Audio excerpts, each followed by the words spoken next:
everybody, and welcome back to 7 Days to Die. Bit of a treat for me, isn't it? Getting on a Saturday night, eh? Eh? Throw these back in here. Right, what were we actually up to? We don't need that. Scrap that. Oh, we don't need that either. What have we got? Let's get out of here, scuzzy tools. What were we actually doing? Anyone good at maths? Anyone? Oh, whoa, why am I going so fast? Whoa, why am I going so fast? Wow. Is that because I'm used to walking in Anthem earlier? Holy crumbs. Oh wow, that's crazy. I feel like I'm going at sort of like turbo speed. I have got armor on, right? Yeah, I have. Wow. It's because we were walking in the Anthem hub area, I think. Wow, that's mad. Yeah, this is going to collapse. And it's going to collapse spectacularly. And everyone's going to laugh at me. And I'm going to feel really sad. And I can't think of a way of making it not collapse. I actually can't think of a way of doing it. That's a lot of weight up there, you know. That is a lot of weight. Let's take all of this down, because this is annoying. Let's get rid of this silly box. Let's just double check this for everything out. There we go, look at that. Look at that, lovely bloody jubbly, mate. Lovely bloody jubbly. A little bit of paint going on the old house as well. Don't want it looking all ugly. Working hard, preserving the original POI, my friends. Apparently, I can't. Why is it not? Oh, really? Oh, really? Oh, really? Why is it not working? Oh, because I don't have any paint on me, right? Are we putting that in there or there? Oh, it feels so weird playing because I've been soft panning in Anthem, the Xbox One control, Xbox One Elite control. This feels like really strange. Amazing how much more control you have over with a mouse or a mouse style controller, isn't it? This, splash that. Oh, hang on. Is this going to be one of those ones where... Yeah. Oh, lovely, sir. Oh, lovely. I think everything else is about done, isn't it? I think we had a little bit of damage down in the front. That'll do us, won't it? Let's go and put everything away. Oh my god, it's so weird playing like this. How you doing, Waffle? How's things, mate? You were in here early this evening, sir. Afternoon, well, evening. Well, I suppose it is. It's early evening, isn't it? 5:15. It's ever so weird streaming at this time, but you're right, Dick to Janie. At work, eating lunch currently, watching the stream on your phone. What's it look like on your phone, mate? What's our quality like today, mate? Is it looking delicious? Pop all of this back. That's getting a busy box, isn't it? That's a very busy box. Let's take some of this and let's just go and make a small amount of concrete. Concrete mix. It's going to use. Oh, that's perfect. Look, we get 1 stone left to put in my box. Sorry, maths. Yeah, who's good at maths? When's the next horde night? Sorry, mate. Anyone want to do a quick bit of multiplication? When's the next horde night? I'm too tired to even think about it. Let's take this back. Drop the bucket down. Paintbrush. Paintbrush if you want another one. That can go in there. And then obviously, I suppose... I don't know where to put them, actually. Good question. Where do we put those? Let's leave it in there. Classed as organics, right? And we made a load of duct tape bolts. We've also got bric-a-brac with that. And then we've got building. Pop that back down there. Right, we're back where we started then, so we're good. Now, to show who wants to do what today? Should we do some questing or should we do some building? Definitely want to keep this bad boy burning a bit, don't we? So let's just split that down. Turn that on. Got 62 bulletproof glass plates. And where's my curved glass plates then? Because there's no way I wouldn't have made another 3 or so of those, right? Surely not. Coffee out of the way. Glass. Bulletproof glass. Let's make well, technically 7. Apparently I can't make any. Why can I not make any of those? Because we need more glass. And glass is presumably going to be sand, isn't it? So let's take... We don't need to take a huge amount. Oh, I know what we were doing. We went and got a load of iron, didn't we, if I remember correctly? Oh, we're looking really nice on iron there. I suppose we've got a bit of time while we wait for that all to smelt down. We could go and do a quest. I honestly don't know how to support that main area. Oh God, it's a bugger. It's a bugger. It's a bugger. You're right, Joshua. You're right, Scarpy. How you doing, mate? SCSI tools. What's that, Doc? What's going on? I know we had a second stream yesterday. We had a second stream today, Ben. I don't know what's going on, mate. The world's gone mad, sir. Absolutely mad. It's because I feel guilty about missing some hours over the last couple of weeks, mate, I think. Quality is actually quite good on the phone. Is it really? You have to get blood drawn, and it sucks. I see what you did there. It's like a vampiric thing, isn't it? You gotta get blood drawn, it sucks. Noontime for you. I can only catch you early morning other than the VODs. Oh, is that what do you use the Twitch VODs, or do you use YouTube, Joshua? Is that how you pronounce it? SC? SCSI? I don't even know what SCSI is, mate. I'm gonna have to keep calling it SCSI, mate. SC. Do we just forget about the SI, do we? I don't even know what that is, bro. Alright. What time is it? It's 10:46. 10:46.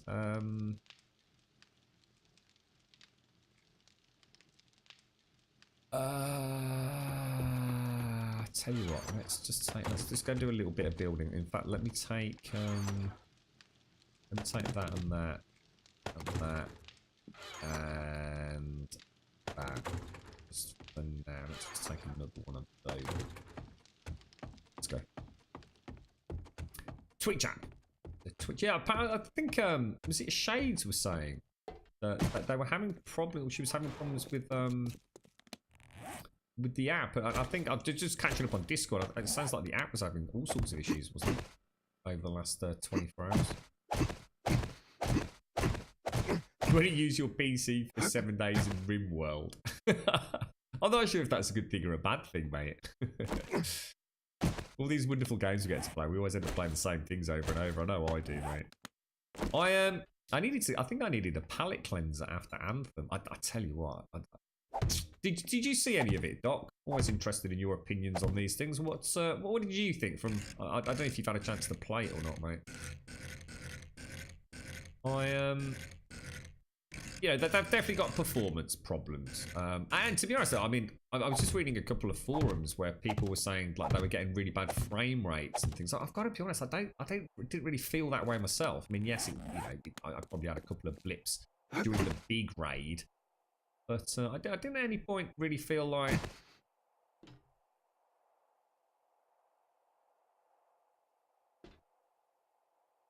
Oh God, I've just suddenly thought, because this here is also not supported. Oh God, the whole thing is going to collapse. There's just no way it's going to hold this amount of weight, is it? What do these even weigh? 10. Jesus. How can I solidify this? Has anyone got any suggestions?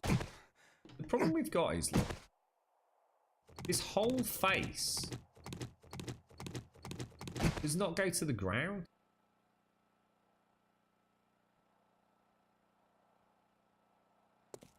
Is it? This? Oh my God, we've not even got that. Oh Jesus, it's even worse than I thought. I mean, I could do this. Could. I mean, in theory, we can make that whole area solid. Actually. What about we try and? I've got a plan actually. Hang on a sec. Okay. I don't know what the situation is underneath there. That's the problem.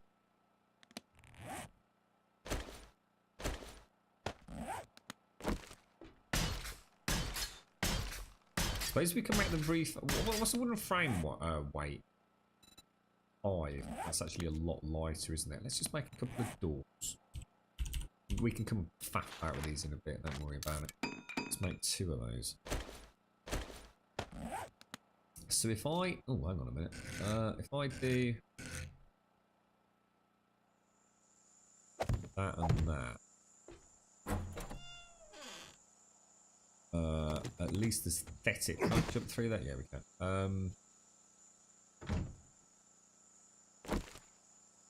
So that counts as the that's good. That'll work. Right.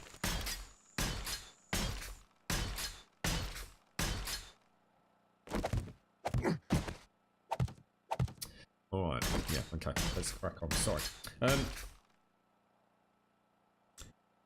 SC cables let you have up to 8 devices attached. SCSI, lol. You're showing your Nubius S. Yeah, I don't know what it is. I don't even know what it is. What?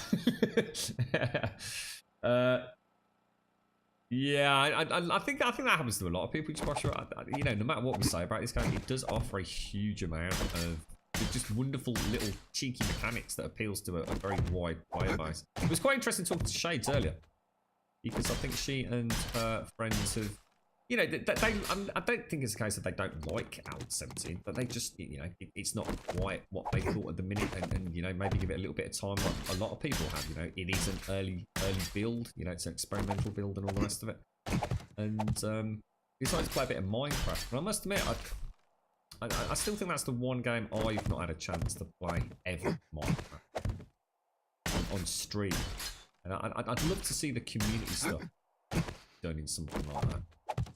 I think Minecraft would be a really inspiring community game.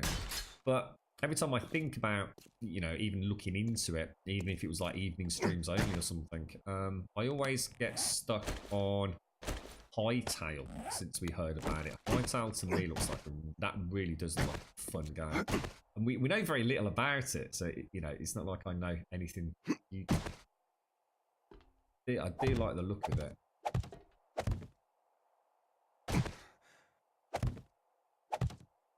This is so dodgy, it's unbelievable.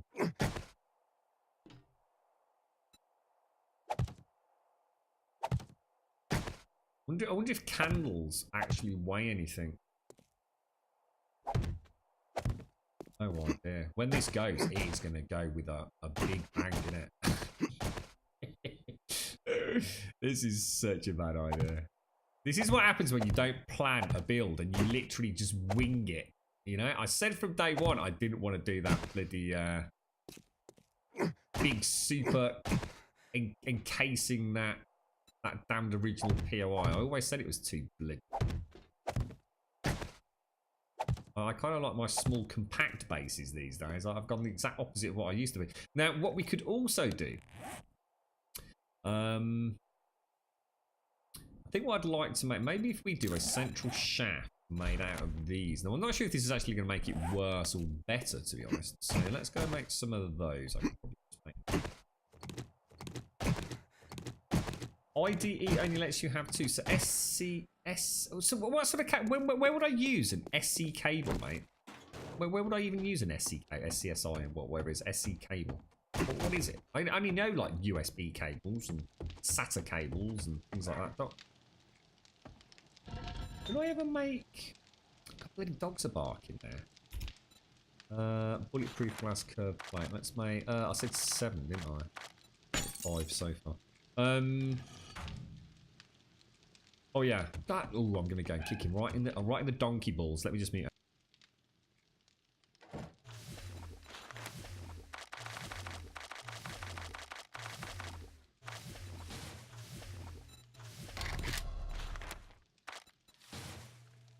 I'm back. Okay, let's just start. I'll drink my coffee. Anthem, yeah, you liked Division though, right? It was very strange me going back to the Division at the end. I'm really glad I did. To be honest, I was in panic. I thought, Christ, I need to turn the stream off. I was running I didn't realise how we'd gone over the 3 o'clock mark. Got a right gobful for that. It was nice going back and just booting up the Division. They're so similar, but you know what I think it is. I just don't think BioWare are ready for one of these big online games. That it feels like maybe next time around, you know, that they'll have learnt a lot from it. There seems to be too much missing for me. No, I'm not knocking it. I just, you know, my afterthoughts, my post-play sort of breakdown. I'm going to hope things are a lot better when it releases, but it felt very segmented. I think is probably the best way. Almost compartmentalized. It felt like there was a lot of loading going on, and I think in those sorts of games, it felt more like Destiny than it did Division. Back when I played Destiny 1, where you end up in these like small, relatively small hubs, and you can't really go outside of that hub without, you know, seeing a loading screen essentially. Straight away when I booted up the Division, I knew I could walk for hours around that city. But it's a seamless city. Even when you go to the missions, it almost like flawlessly throws you into an instance, doesn't it? It's weird.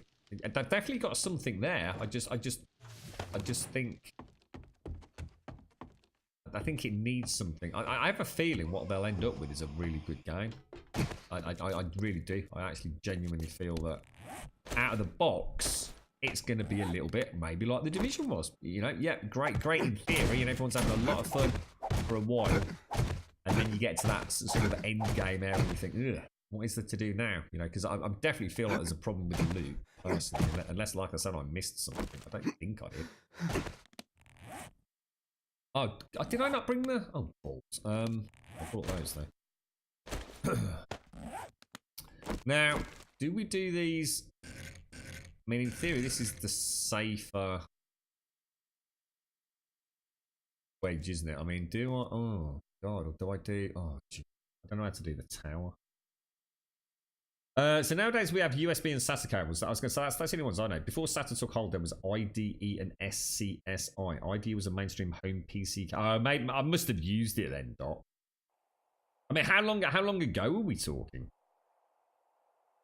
So SC lent itself to RAID setups, as you can have 6 or 7 drives attached to one cable. You needed an an SC adapter though, right? Okay.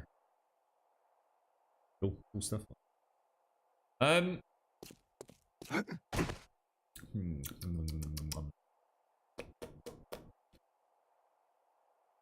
am I going to make this not collapse? It's impossible to make this without it collapsing. Tell you what, let's commit. There's no point in worrying about it. Let's commit fully. Bang. Bang. Bang. Bang. Bang. Bang and bang. Right. Okay, so I'm going to need those. I'm also going to need the wedges and things. Let's just go up. Let's hope. Oh, shit. A lot of grunting going on, bro. A lot of grunting going on. Let's do this like in the vague hope that does provide some good support. And then obviously we can just go wood.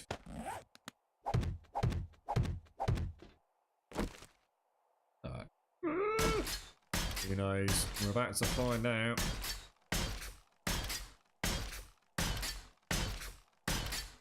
I have a feeling this is going to go very badly, Bender. But you know, why not? Let's have a bit of fun with it. It's always funny when shit goes horribly wrong. I should at least get some screenshots before it. Oh, I nearly jumped off there without. Oh, Jesus balls! Changed my mind halfway through the jump. Then you gotta commit, Grum. You gotta commit, sir.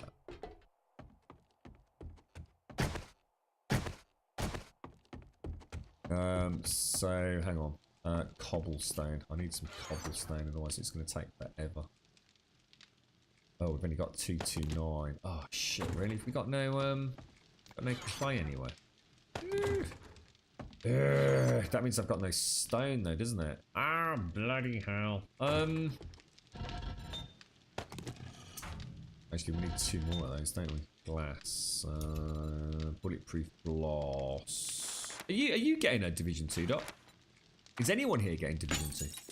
What about you, Bender? Are you antheming it this weekend?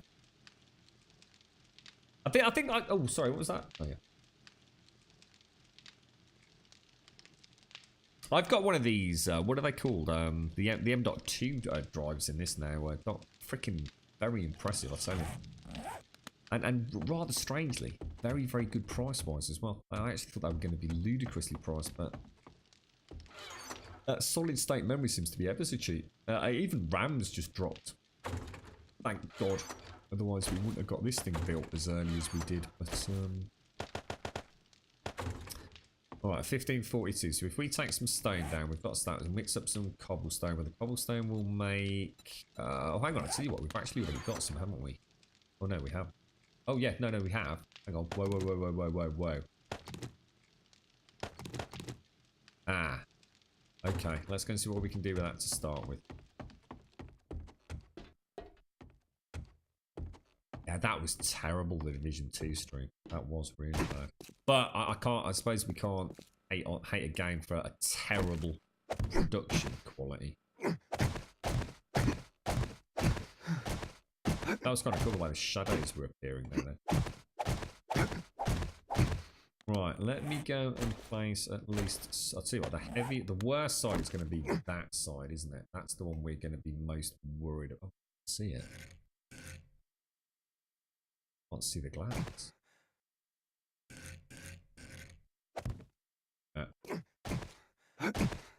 And one. Let's copy rotation. Stick one on there. Jump. Yeah, that's cool. You can jump in. Alright, okay. So.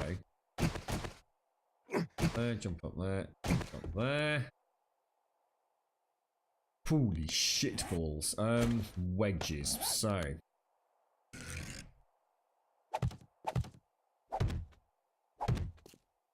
Let's just drop them out. Drop that in.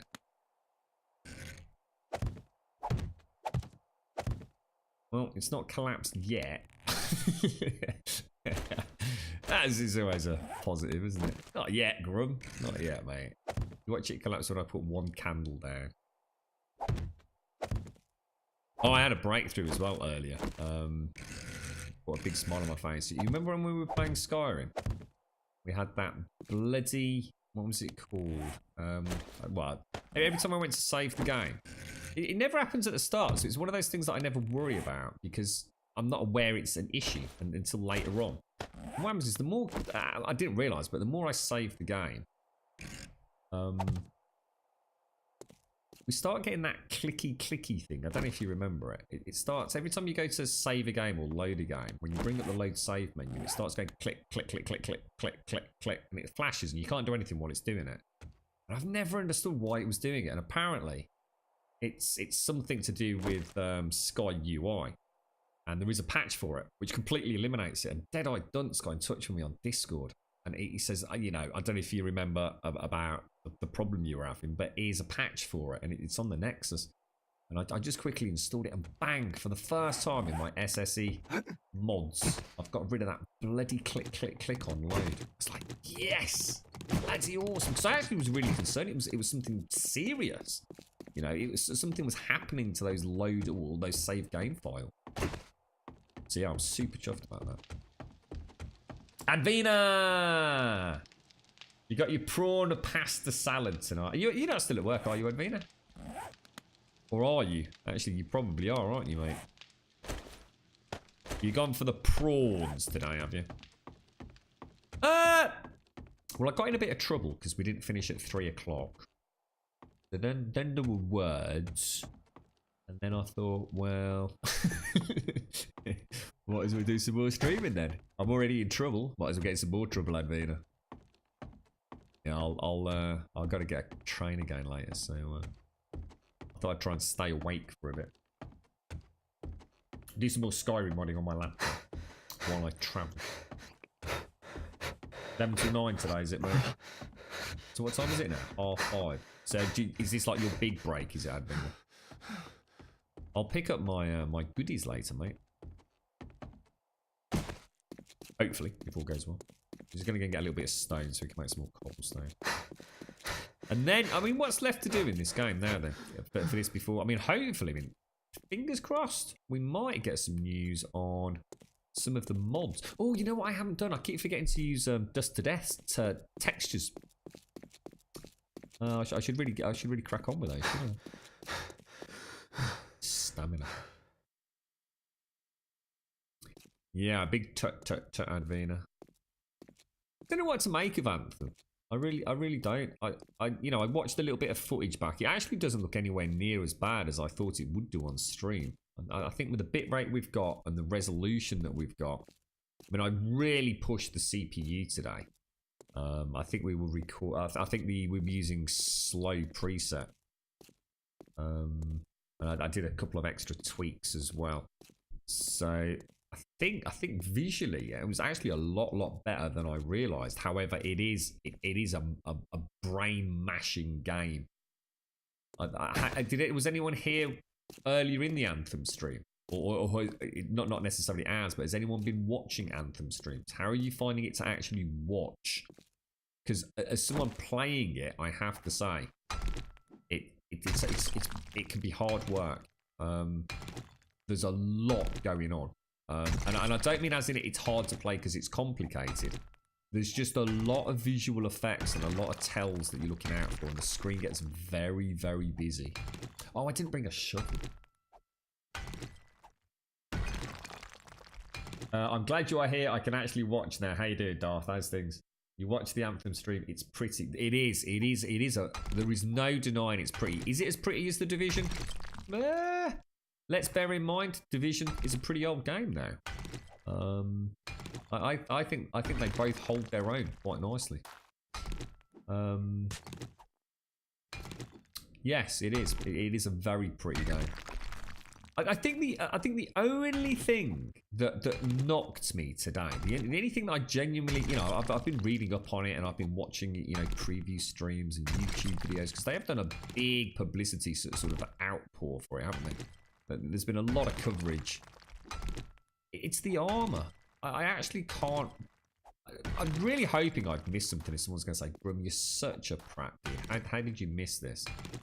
From what I can see, we just get like 5 or 6 whatever slots it is. And then everything else is just a couple of weapons and the type of weapons that you choose. I can't believe a looter shooter hasn't got armor. It makes no sense. I can't even begin to comprehend how part of production they decided to not have armor loot. Headpiece, boot piece, chest piece, cod piece. I just cannot. I just hope someone's going to say, "Brum, you silly Billy." You know what I'm saying? Hey up, Miss Group. You've given up trying to make a decision from watching, so download the demo on PlayStation. Oh, you actually downloading it, Zoe? Please let us know what you think, Miss Group. Please let us know. It'd be nice to hear from someone who's playing on PlayStation. I only really know. I think Czar will have been playing it, but I think he's busy with Resident Evil, so we probably won't hear from him for a bit.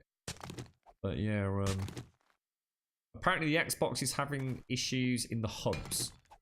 So apparently there's a really bad frame rate in the hub area, or so people are saying. You're right, Chucky Pot. How are you, mate? How's the weekend going? Hashi's not playing it, is he? He's a Division man, right? You watched that Assassin type being playing. It was hard to keep up and very dizzying. Yeah. I think my own experience yesterday, having watched Admiral Baru and then literally switching to a Division stream yesterday, and so I did the exact same thing, but this time I was a player, so I switched from playing Anthem to playing the Division, and I honestly, my entire body physically felt different. I felt so much more relaxed. I felt like I was going to play something that was. I made the comparison earlier, and I know it's very polarizing and probably a bit of an extreme, but the difference between playing a pinball machine with all the lights flashing and the noises to playing a game of chess. You've got Anthem as the pinball machine and the Division as the game of chess. Where it's very thought out, very, very strategic, piece by piece. You move from this piece of cover to this piece of cover. Whereas Anthem's just like you're just all over the place. I mean, I actually think it's not that bad an analogy, to be honest. But yeah, Yeah, it was weird. I've never I don't know.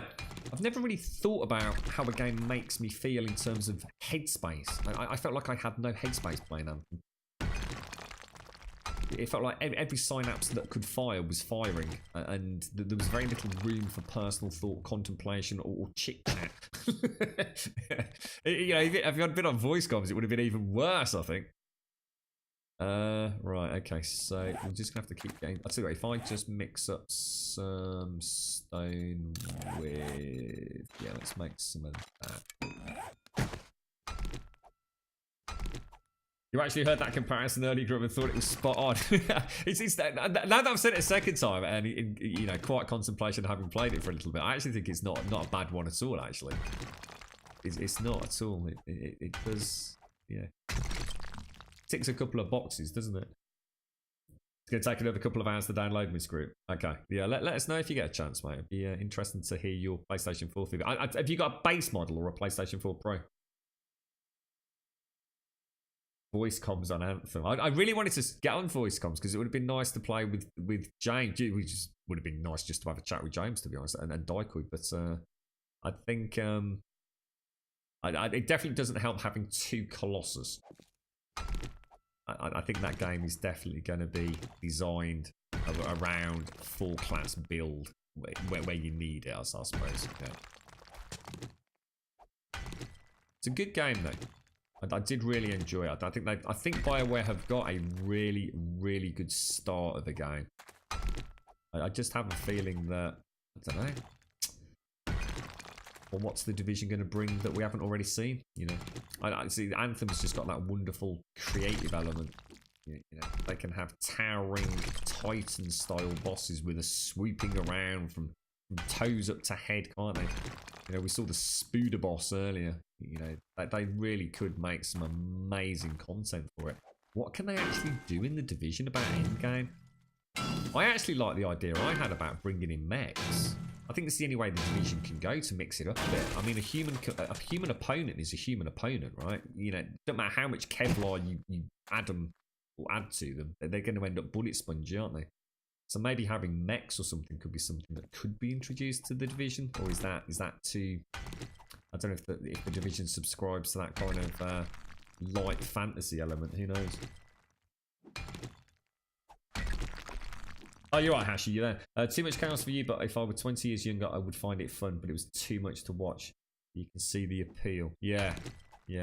I think a lot of people are going to be saying the same thing, to be honest. Can't download and watch the stream at the same time. Oh no. Really? Wow, that's crazy. Jeez. That power-hungry Sony PlayStation. So the idea of a PUBG voice chat is just awful. Oh, sorry, pickup group voice chat. Sorry, it's just awful. Can you just imagine? Oh yeah.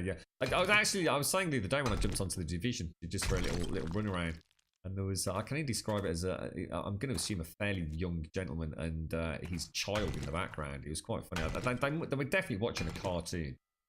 I swear I could hear the beep beep of Roadrunner in the background, and they're having some sort of like, I don't know, some sort of weird argument or something. He obviously left his microphone on. He was picking up just all the background ambient noise, you know, the TV and pots and pans clattering around as some sort of like adult-child argument. I was so intrigued by it. I actually didn't mute them. I just listened. It sounds weird. It sounds silly to say, but it seems like a young person's game. My grandkids and kids would like it. But what as opposed to the Division? Because you were a really big fan of the Division, didn't you, Hashi? I mean, that's your big game this year, right? Simply because your grandson wants it, he plays Destiny a lot. Yeah. It'll be very interesting to see once it's been out for say 6 months or even 3 months. And to be honest, with the rate which young gamers or I suppose content creators who play 8 to 20 hours a freaking day devour gaming content these days, it'll be very interesting to see what the Destiny players say about it, you know, what their take on it is, because it's definitely going to attract the Destiny crowd because visually it's going to look like Destiny, and it's got the class system, it's got the loot system, you know, beyond that not a lot, but Yeah, it'll be interesting to see if it does bring in the Destiny crowd, or if what tends to happen, it actually reinforces the Destiny player base. I saw a lot of people go back and play Ark after they tried Atlas and thought, well, leave it in the oven for a little bit. And all of a sudden they were back playing. I was not as a player, but as a viewer. I started watching Atlas again. Ark again, because I found Atlas a little bit boring to watch. And I thought, well, let's just go and see what everyone's up to on Ark, and actually got quite into Ark again. Take care, Advina. Look after yourself. Have a lovely evening, mate. Stay safe, and don't let them bloody customers bug you out, mate. Have a top one. I think we should probably pop a torch in there, otherwise I'm never going to find my way out, am I? Okay, lovely, bloody jubbly. Right, so if we make... Well, I'll tell you what, we've probably got enough there. Didn't need a lot, did we? Just needed some cobblestone. Really? What have we got? Let's grab that. Lovely, bloody jubbly. Got in here. Bit of repairing iron and some red tea. Yeah. No, sure. I think it's quite interesting for someone like me, because I do like the idea of playing loot-based games, but I suppose for me, someone in chat said it earlier. I think it was Paprika, wasn't it? He likes those creative building games. You can definitely understand why 7 Days is still to this day, considering all the moans and groans and how bad it runs for some people. It's still a firm favourite of so many folks, isn't it? It definitely provides a safe haven for a whole myriad of play styles. You want to go shooting zombies, rat-a-tat-tat a gunfire, you can. If you want to do a bit of Minecraft building, you want to do a bit of farming, you can. You want to do creative painting, you can. It really is a... we sometimes have this conversation. I still don't understand why this game, given the modding community that it's got, never became even bigger than it is. What has it failed to do? Do you think it literally comes down because the game just for so long has looked like shit? And I mean that in the nicest possible way. It's never been a good looking game, has it? Did you think it's just... Even though Minecraft isn't a technically gorgeous game, there's a cleanliness to it, isn't there? And beyond that, there's a cutesiness to it. And let's be honest, cute sells as well as amazing graphics do. Do you think that's all that's ever really has held 7 Days back? Because when you actually break it down to what makes a successful long-term game that continues to sell well over time, especially as a PC game, this really has got just about everything you could imagine, hasn't it? But it's never... Maybe it has. I mean, this is the thing, you can sit down with Joel over a pint of beer one day and he might say, we've actually made like 50 million quid out of this thing. You just don't know, do you? You've got no idea, like how much money they have made. I mean, we can sit here and say, you can't compare it to Minecraft. I don't think any game's ever gonna do what Minecraft did. I don't know. I mean, I suppose you'd have to compare sales to something similar, and that's the issue. There is nothing similar to this game, is there? This is not what you call your stereotypical little arty-farty bloody survival game. It's got so much more to it than that. Even though it drives us mad at times. Yeah, it's an interesting comment, Hashi, about the tactics. Voice comms that will not have prepubescent kids. I'd never played Pugs anyway, Uncle Hashi, so I don't take that into consideration. The only reason I was in a pickup group the other day because I just wanted to remind myself what it was like to play, one of the harder missions. So yeah, but you're right though, dude. The days of the first CS and Call of Duty, Counter-Strike, Call of Duty, Battlefield, it was all teamwork and not jumpy McSpammy.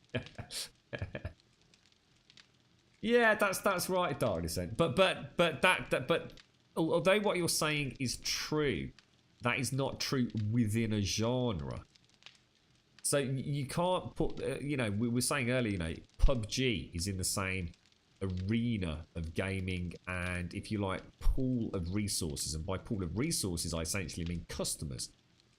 PUBG and Fortnite are attracting the same battle royale crowd, but they do it in a different way. So therefore, it creates an option for both player bases, but they're still ultimately playing a very similar style of game. We were talking about Division and Anthem. They're two very similar games, but you know, fundamentally approach the looter-shooter third-person PvE cooperative gameplay from two very different angles. But you could also, you know, there's only a couple of big voxel games, Minecraft and 7 Days to Die. But there's one massive difference between 7 Days to Die and Minecraft, and that is that this game, up until more recently, really has never looked good. So it is about graphics when you narrow it down. Yeah, this has got. I suppose the other difference is this is only more recently, and certainly only over the last 18 months, I would say, got a really robust modding community. There's always been modders for it, but with the advent of SDX, when Alpha 14 through 15 through 16 came out, and now we're starting to see actual fully fledged mod packs rather than smaller individual mods. So interestingly enough, we might see a surge in interest in 7 Days as time goes on. But weirdly enough, from where I'm sitting, I've seen a slowly dwindling interest in this. A lot of the people that I've spoken to around this game, because I've played, you can imagine the amount of people that talk to me about this game outside of our little community. I don't know, they've just stopped being interested in development on it, let alone even playing it. But I've never been able to put my finger on why. I suppose ultimately at some point it does become more of the same, doesn't it? And maybe that's, you know, maybe at some point people just say, yeah, it's time to move on to another game. It has been around for 5 years. How many people who played Minecraft 5 years ago are still playing Minecraft today? Probably not that many, right? Well, percentage-wise, I wouldn't have thought so. I used to play Minecraft, I don't anymore.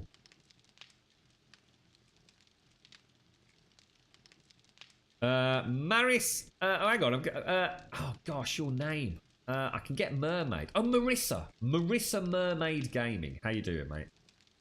How's things? For me, it has to be gameplay first, preferably with some random elements, and then it's about graphics. Yeah, I mean, I have to say, Hashi, I've always said this. If a game is really good looking, it's got a chance of me playing it anyway. I do love the tech behind games, the engines. I've always, you know, I've never tried to hide that from anyone. I have picked up games, you know, that I know probably aren't going to give me a huge amount of playtime. But if I know they're doing something very interesting on the graphical front, I'll pick them up if the price is right, mate. Good evening, Knife Juggler. Nice to see you, mate. How's things, Knife? How's the rest of the week gone, mate? Sounds like you were very busy, sir.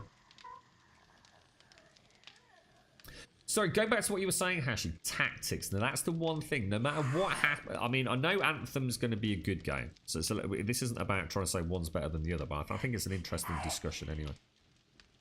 Oh, has someone got in? That sounds like a Daphne. Is she actually in? What was I going to say? I can't ever see Anthem having a strategy in the same way that the Division ultimately could. Oh my god! How did she get there?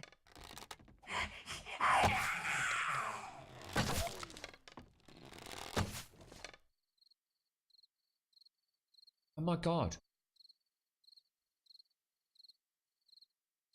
Yeah. I think I was only just... Last time I played the Division, I was only... And it's easy for me to forget this. I was only just beginning to get into what I would call the end game. The true end game of the Division. You know, we were basically... You know, we just started playing again. We played it for a couple of 3 weeks. We managed to push through to that, you know, that higher... You know, the 288 to 290 sort of gear range.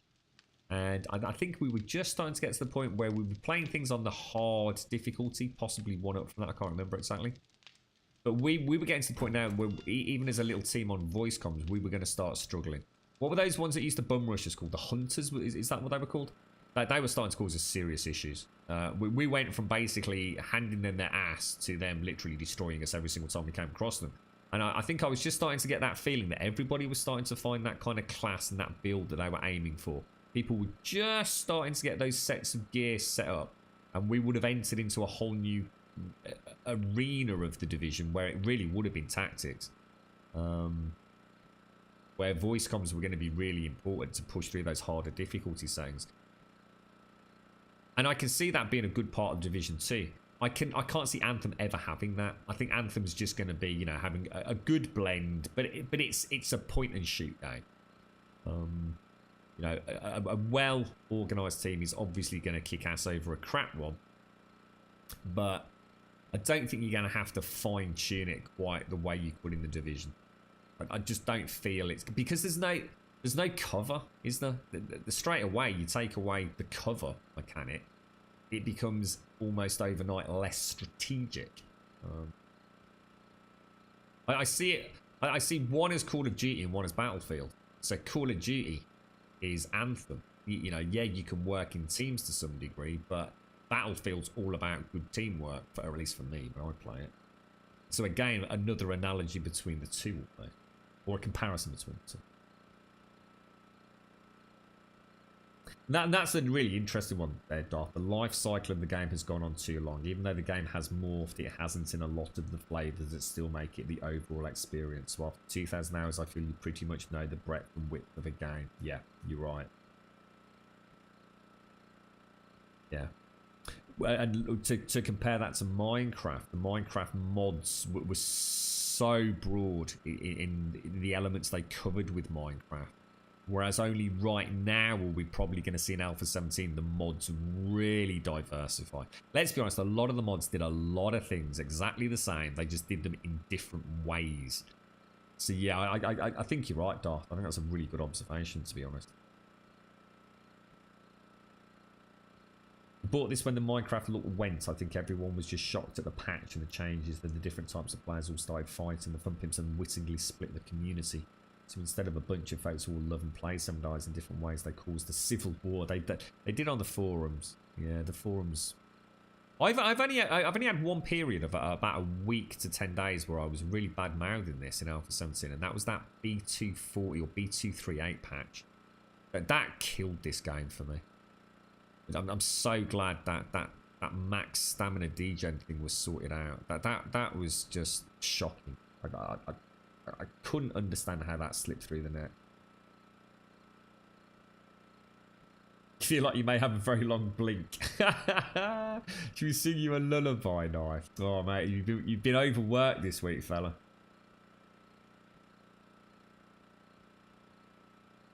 What was that, Uncle Hashi? The end 7 days sucked me back. What's that, dude? The end 7 days. Different flavours of the same thing. Yeah, you're right, Darth. Yeah. You're right, Lukey. How was Anthem? Very good, mate. Very, very impressive. You know, if I just rule out all the technical issues, you know, not being able to get in yesterday, some disconnects today, lots of people getting crashes to desktops, or the, I think they're calling it the infinite loading screen, seems to be very apparent. Basically, you either get hit with an infinite loading screen, or you just crash the desktop. Especially in the, what was it called that we were doing? What was that thing we were doing at the end? I can't remember. The thought thing, whatever it is. Apparently people are just constantly just crashing to desktop. There's some major issue in there. What it is, I have no idea. But you know, if you rule all of that out, and you know, it is a demo. But that's the point. A demo is supposed to be a pretty functioning game. It's supposed to be a demonstration of our game. You know, see what you think, and then go and buy it. It's not beta. It's not an early access. It's not an alpha or a pre-alpha. You know, it is a demo of the final game. So, you know, I wasn't expecting it to be quite as rocky. Last night I could forgive, you know, whatever. It happened. Brand new game. Huge number of people trying to get online. You know, it wasn't a server issue, which is what they thought it was, a server capacity issue. There was more to it than that. But today I enjoyed it, you know. booted it up this morning. I put the stream on. I literally went straight to Origin, and hey, presto, we were playing it. I actually didn't think we would, so I was ready to play either Division, Skyrim, or this, to be honest. And yeah, it's I think Anthem's gonna make a lot of people very happy. I'm just the only thing that stopped me saying I'll definitely get it, because I would like to get it over the Division because I think it's something new. Whereas I've already played the Division. The Division 2 is, you know, by definition, it's going to be more of the Division, isn't it? Hopefully, it's going to be bigger and better and more badass, but it's going to be more Division. We've already seen it. We know how it works. But yes, I would like to have picked up Anthem, but I'm really concerned about the loot variety. You know, that's me being ill-informed. You know, I'm not knocking it. I'm just saying, you know, right now I don't understand how the loot is going to work. I don't see it. I can't get my head around it. But there doesn't seem to be enough variety with the lack of armor slots. It's a little, for me, it's a bit like, I used to dread it. I was saying it on stream earlier. One of the first things I always do when I start a new RPG up is go to the character screen. I love to open up the character screen to see my stats. And the very first thing, two things I always do in a new RPG. Go to the character screen. And I have a look at how many slots I've got. Have I only got the chest piece and the headpiece, or have I also got boots and hands and a cloak slot and a ring slot and a necklace slot? That's the first port of call for me. The second thing is, if I equip a cloak, does it show on my character? And more importantly, does it represent the cloak I picked up? So not only does the cloak show, but is it the red cloak I picked up, or is it a default, you know, everything's blue if it's a cloak in this game? And the Division was one of the first times I played a shooter, along with things like Destiny, where the gear that I picked up really did make my character look and feel different.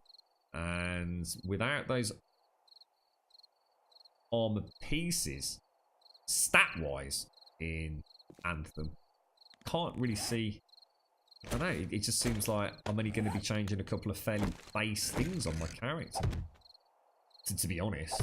And like I said, I really hope someone comes along and says, oh, whoa, Grump, look, we've just checked this out. Look, whoa, dude, look, you can do this, and this. I go, wow, shit, dude, that's awesome, bro. Let's hope so.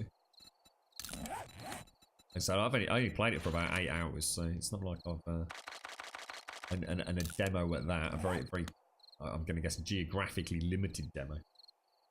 So yeah, to answer your question, Luca, I really enjoyed it. It's a really fun game. Really fun game. And I think if I wasn't the sort of person that only streams my games, I very rarely will I play a game if I'm not streaming it. You know, if I'm going to put the game on and everything's quiet in the house, I'll put the stream up. I think it would get tiring playing that. The same way I'd get tired playing Warframe for 7 or 8 hours a day, mate. It's a bit too much going on. You're right, Mr. Mayhem. Grumble, so is the mod only a UI? It is at the minute, yeah. I mean, let me talk you through it. So we are using the Undead Legacy heads-up display. So this is the graphical user interface that will be used in the Undead Legacy mod. And this is all made by a gentleman called Subquake. So you won't be able to download this, and you can't download it at present. All these wonderful heads-up display, you know, this lovely green outline, you know, everything you see here, for example. You can't download that at present. But when Undead Legacy as a mod pack comes out, you will be playing it with this heads-up display. So you won't be able to download this separately. It will be the face of the brand of Undead Legacy. But like I said, you can't actually download it yet. We're just very, very privileged to have had Subquake offer us a chance to play about with it, really. You know, get word out and show you what it looks like. And as you can see, it looks bloody amazing, mate. I'm gonna drink some coffee. Then 7 days sucked you back in as the loot tables in the Division were bought and gave the same. So yeah, that's what stopped me playing originally, Hashi. But I went back. I can't remember when it was. It was back end of last year. It might have been September, October, something like that. And fell in love with the Division. They changed so much about it. I couldn't stop playing it, dude. The loot system will make or break the game. I think you're right, Dark Descent, and that's what I'm fearful about. There's not enough variety in the loot slots.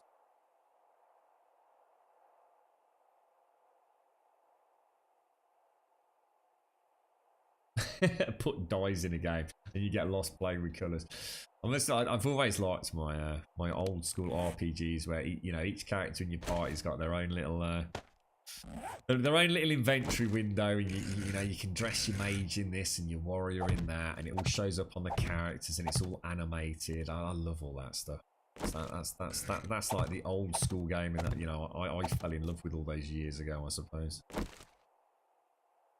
We were talking about it recently. This channel, weirdly enough, because when I tend to be quite cyclic in my PC and console gaming. I've always spoken about this. It's no big surprise to anyone here that's been around for a while. But I tend to PC at some point it becomes so exorbitantly expensive to upgrade your PC. But when you've got to the point where you've got to upgrade, your motherboard, and you've got to upgrade to a new RAM type, and new chip for the CPU and all the rest of it, and then once you've done all that, you're probably looking at a new GPU. Basically, you're buying a new computer at some point, aren't you?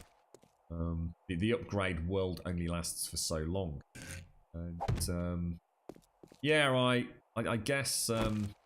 So sometimes I look forward to going back and just the simplicity of console gaming.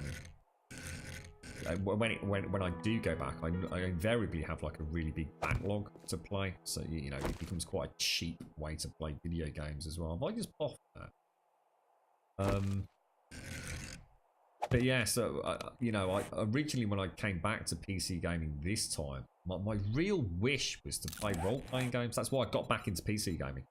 Because there weren't really any role-playing games on console, and what there were very shallow. And I really wanted to play something, like the Baldur's Gate. And I think one of the first ones I hit up was Dragon Age Origins, and I was just like, oh my god, what have I been missing out on all these years? And then the next Dragon Age was announced. I was like, oh yes, and it was just so lame compared to Origins.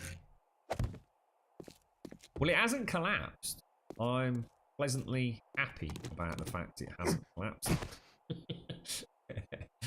It's not going to look amazing, but I just wanted to get it done. One of the first achievements he got in Warhammer was a fashionista or something like that. What's that? Oh right, as in the oh my god. Actually, doesn't look that bad. That doesn't look that bad at all. Let's go and put the glass plates on. See, you like playing a bit of dress up, do you, Ashy? Fashionista. I've opened 7 days instead of Division Group. What's that? Oh, tonight. Oh, yeah. That's, yeah. I was, yeah. Totally, mate. I kind of knew we'd probably end up streaming. I knew I was going to get in trouble because we went way over our 3 o'clock deadline today, Yeti. So I knew I'd be playing something. I did think about playing Division, I must admit, but I fancied something a little bit quiet this evening.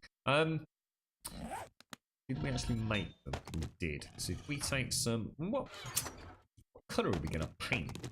Something like that we've got up there. See what we do need to do. We need to take some. Where's it gonna be?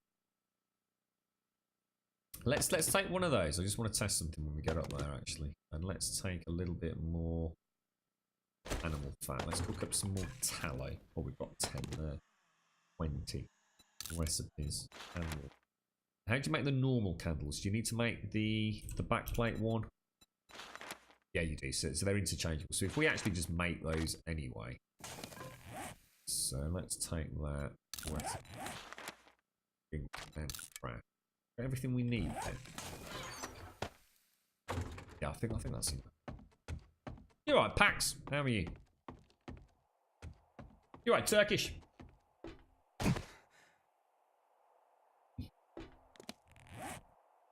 Okay.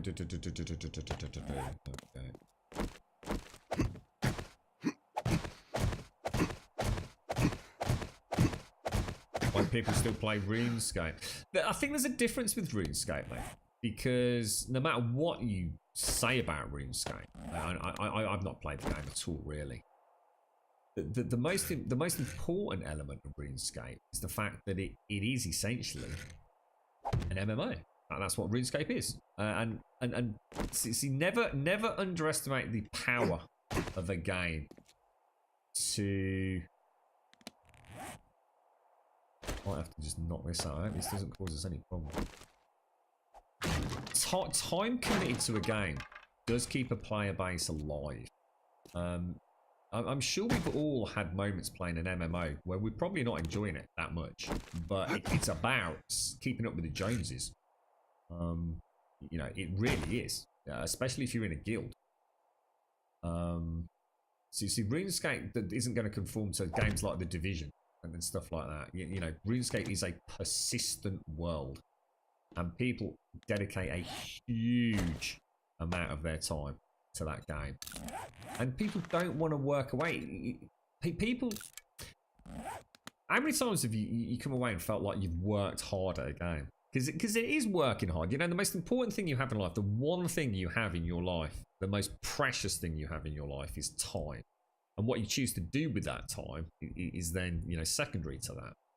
You know, the most important people in your life are probably your loved ones. But the most important part of that is you can love them all you want, but if you can't spend any time with them, it's not the best in the world, is it?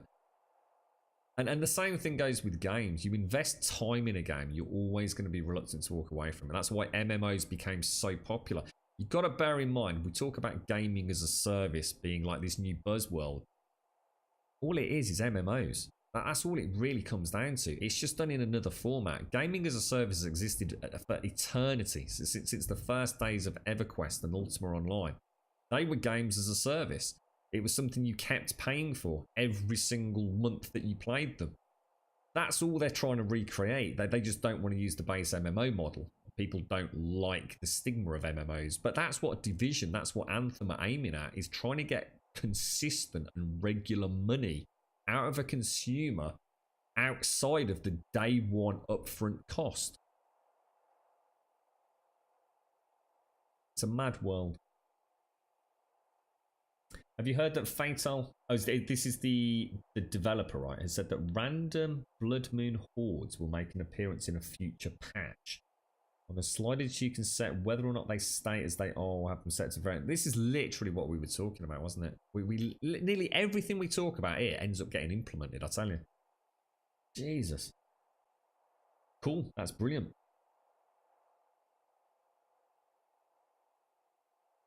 You're right, yeah, so you nearly fell flat on your ass to and from the store. What happened, mate? You alright, bro? Is that what were you buying? Another bottle of vodka, Yeti? What's going down, bro? You're right, Paloa. How you doing, mate? How's things? Did you do any digging around?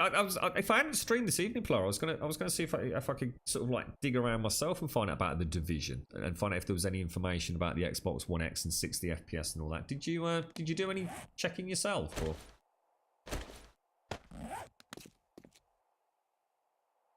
Getting out of there is going to be a big pain in the ass, but there really isn't much I can do about it. Let me just...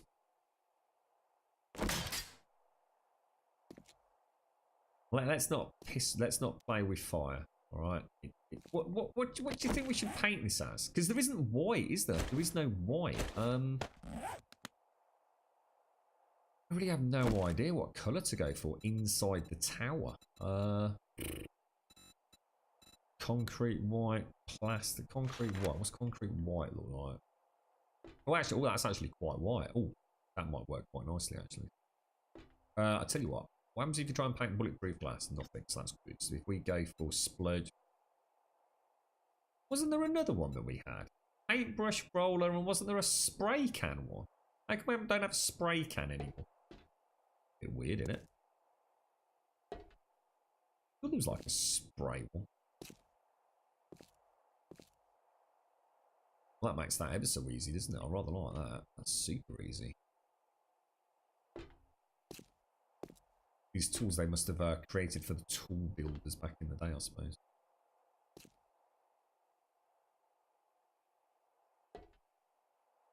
What did you think of Anthem then? Obviously, I know you're upset with the lack of 60 FPS and everything, Floar, but you know, if you could put that aside for a moment, what did you actually think of the game?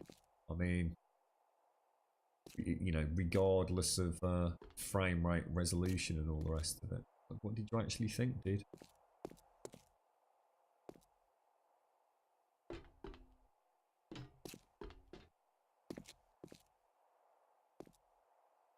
Alright, okay, so...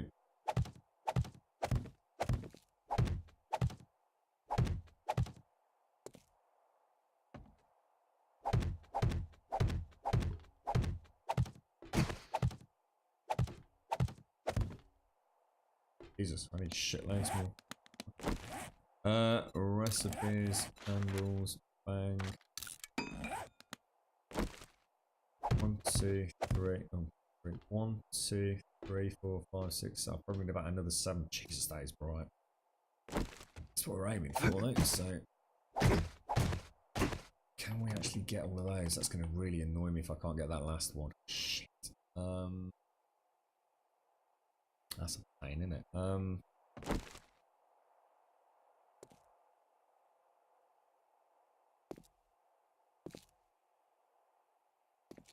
Watch this splurge over the edge and go and destroy everything. Sure, this is going to be the right colour for it, but maybe a colour and then we'll see a bit better, won't we?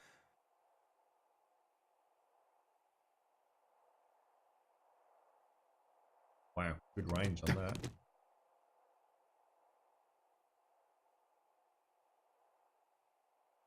Something a bit more industrial, maybe.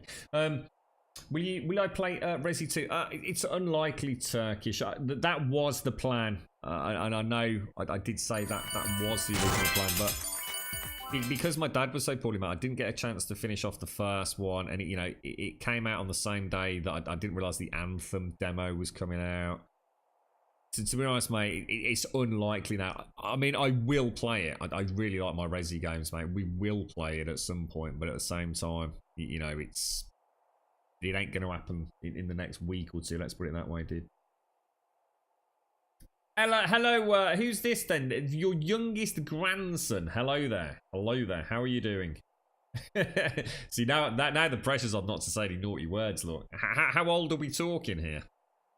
And obviously we know that they're 18 because non-18-year-olds are not allowed in this channel, so we need to move away from subscription and onto a pay-as-you-go model. 15 bucks a month, no matter if you play 2 hours or 200, is bad. You think so? Thank you for the bits to Keith. How you doing, mate? How's things? Nice to see you, bro. How's life treating you? Good week? See, I personally don't agree with that, Pax. That's a very complicated subject. I actually don't. I don't agree with that at all, personally. But you did a brief search in between games, but nothing came up. There were people talking on Reddit about it, saying it will be 1440p 60 on the X1. Wow. Those people were clearly drunk, yeah. I can't see that happening, mate. Yeah. I was going to say, wow, where did that rumour come from? You needed food and something to drink and not that kind of drink. It's been snowing for the... Oh, really? You got snow? God damn it. Drunk on Shiner. I love the gameplay of Anthem. Just really hoping they get the server issues figured out before launch. Yeah. Yeah, it's... I started to get on a little bit better with that. So it's not a lobby system. The matchmaking system. It started to make a little bit more sense. There's just things that aren't intuitive, that just don't make sense at any level. You know, you go to the map, you choose where you... I mean, it's a really minor niggle. I mean, I don't think it's going to make or break the game, but you basically start. You go right 3 times to choose your friends to invite your friends. Why is that not painting? It's been using paint. The hell? Oh no. I thought we had infinite paint. What? Why is it suddenly started using paint? Well, that's a big pain in the bum. Just cheat some in. You know that's not like me, but... And the game is awesome, it's right to be rowdy, but like you mentioned, it's hard to put the frame rate aside. Is it really that bad for you, mate? I mean, is it? I mean, what are your thoughts between that and the Division? I mean, if you like that, Division's got to be on the cards, right, Blower? Thank you to Keith. So even in the cities, you walk through the market towards your javelin, the frame rate is in the low 20s. Yes, I was just saying before you came into chat, Polo, where I was just very quickly jumped onto which one was it? I think it was the Resetra forum, and all the Xbox players were saying that the frame rate was atrocious in the hub area, like really bad, mate.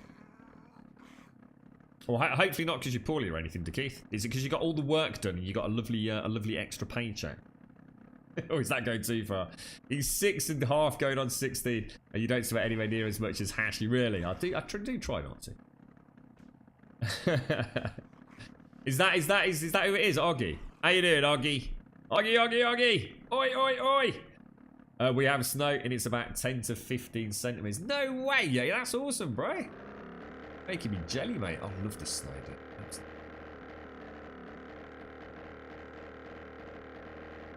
Yeah, god damn. I tell you what, all this aside, you know, I love it when a new game comes out. But it just gets you talking, it gets you thinking, doesn't it, about all the other games that we play and the things that may or may not happen. Oh, that looks really good, guys. Oh, I'm totally my own worst critic, but actually I really like that. That looks really cool. I love the shadows in there. Oh, that's really spot on. Damn, I think sometimes we overthink stuff, man. Just cobble it together. Look at that, and that's brilliant, dudes.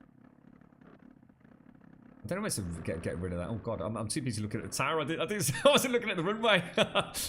We still did it. We still best pilot in Grumbodia, mate. Don't you worry about it.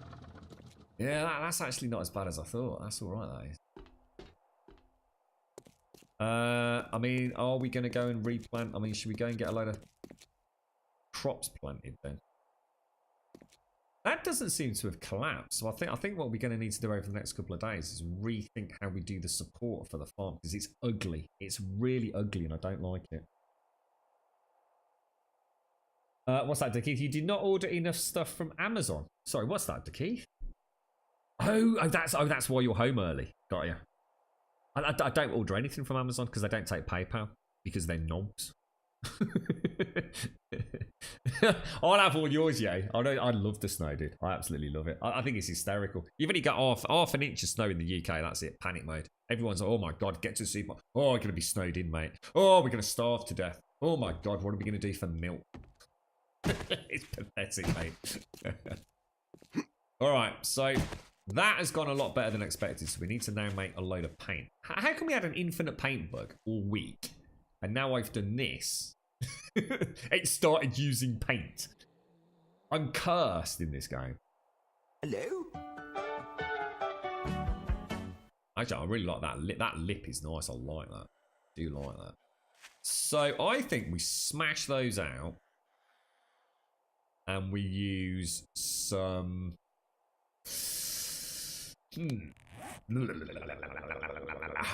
round pillars. I think we put some round pillars on there, so that's going to be coming out. So yeah, if we put, we could put a row of round pillars across the end. One isn't going to cut it, is it?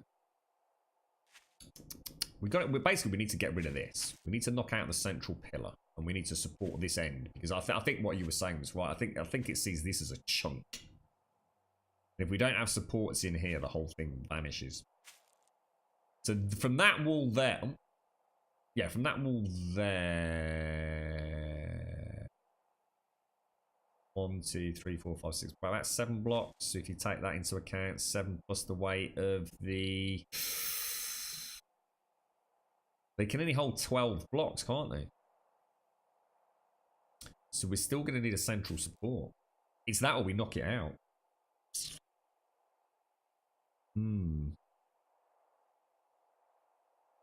Thank you for the follower, Salcat. Thank you very much, mate. I think it's one that probably, to be honest, Chucky, probably got past the security system. We might even be out getting a bit low on the old. Yeah, look, I'm out of shotgun shells on the first 2. I've only got 1 shotgun shell in that and 8 in that. I bet what happened was she snuck in behind somebody else, mate.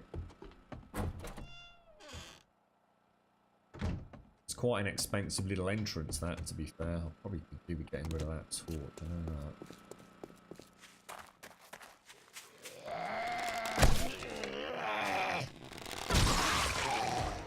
Stay down, bro. Stay the fudge down.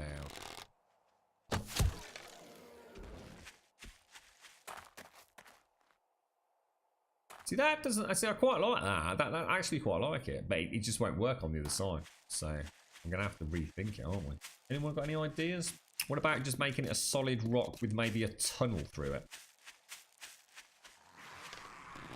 I think I'm sure Razor suggested something like that.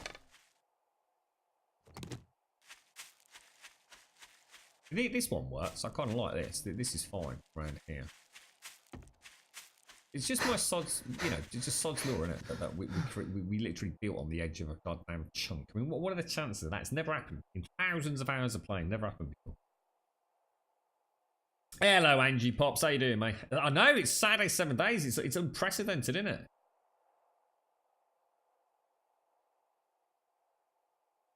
Higher than a meter. Oh my god, that'd be it. People would just die in the UK if it, over a foot, and people are just, that'd be it. That'd be the end of it, mate. So the hub area is definitely the worst in the open world. It's kind of okay. It depends on the moment. Shame, mate. Shame. Okay.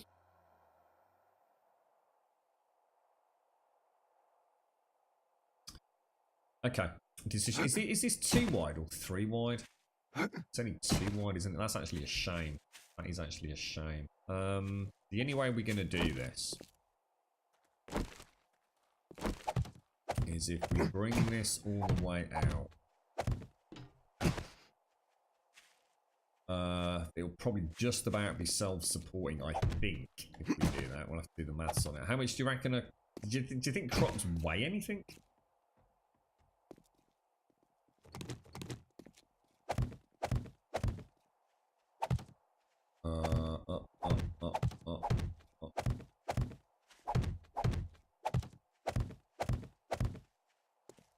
Do we have a... Yes, we do. So let's just... Jesus. Oh my god, he made a really weird noise.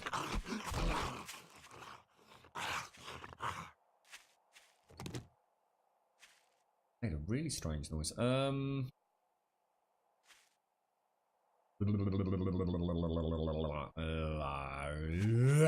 hate it. I already hate it. The whole thing is just nasty, mate.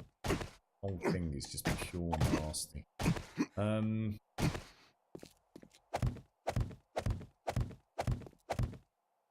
Knock these out. You watch the whole thing collapse when I do this. Your part is required. You've been a most magnanimous host, and you've waited too long for this moment. Oh my god, not two. That's nearly an inch, Doc. Jesus. I bet they called out the National Guard on that one, mate. Sylvia Lynn! Thank you very, very much for the host. How are you doing? Thank you very much indeed, mate. Alright, and then what we do is we might try and throw in something crafty like a couple of doors. Try and make it not look quite as freaking stupid.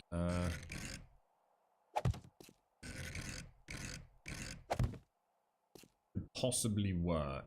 Possibly work.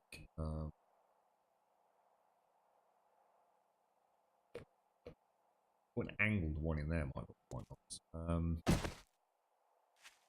I think that's going to be a better bet. I'm not saying it's perfect, but because these have to go. Obviously, these are only there as a test, weren't we? Throw in. I think we have curved ones here. Imagine that. Now, today, like they said, that we might get an inch of snow tomorrow. Jesus Christ. Be unprecedented, wouldn't it? How's things then, Sylvia Lynn? How are you doing? Happy Friday to you. Oh, sorry, Saturday. What am I on about? It's Saturday, isn't it? Recipes. What we need here is some of those little wedgy things, don't we? These perhaps? Let's make. Where is it? Nah, we don't need it. Leave it. Let's grab those. Yeah, all right, thanks, Sylvia. Yeah, I had a nice day on Anthem. Played a bit of Anthem earlier. It was I really enjoyed it. Like, it really got the old brain cells thinking. You know, it's a good game. I think they've got some good ideas there. It plays very well. It's a lot of fun. It's just a shame it is in direct competition for me. You know, I'm sure people are sick and tired of me saying the Division, but you know, for me, it is a direct competitor to that game, and I honestly think that Division will be the better of the two for me. Let's see what this is like when we actually pop it all in there. I think that's going to look alright. I think maybe with a little candle or something. Let's just knock this out.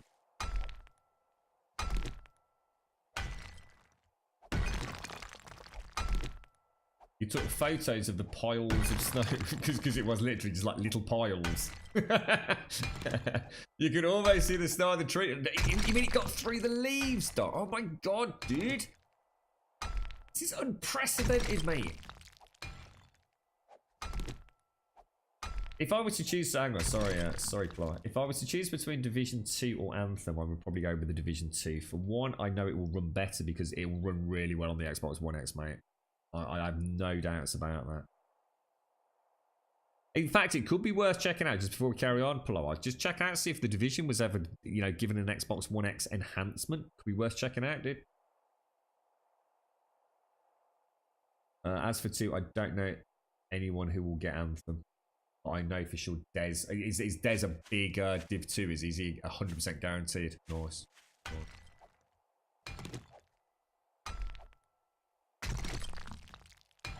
So Texas isn't known for its snow then, Garth. I must admit, I'd have been surprised if you said it was.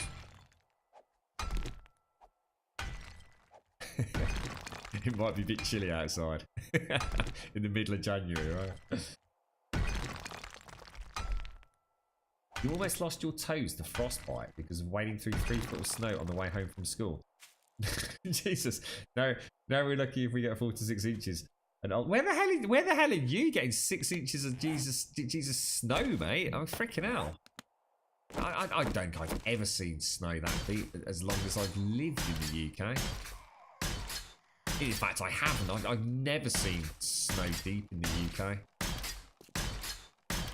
Whereabouts are you getting the 6 inches then? 6 inches sounds like a nice amount, 4 to 6. That's big enough to make a proper snowman and have loads left. But, you know, without getting into the dirty, nasty stones and grass underneath it.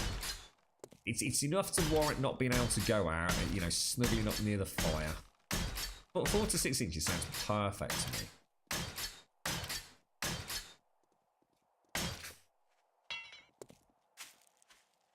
Oh, I really want to paint that. I can't. I'm not a massive fan of it, but obviously it's a bit hard to turn until it sets. But it's got to be better than what we had, right? I think I'm going to rock and roll with that. In fact, I'm going to rock and roll with it so much we're going to go and fix the rest of it.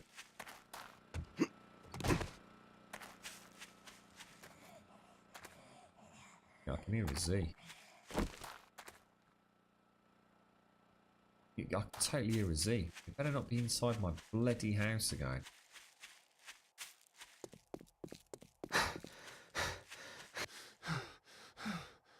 Well, that's a bit worrying. That means it is inside my house.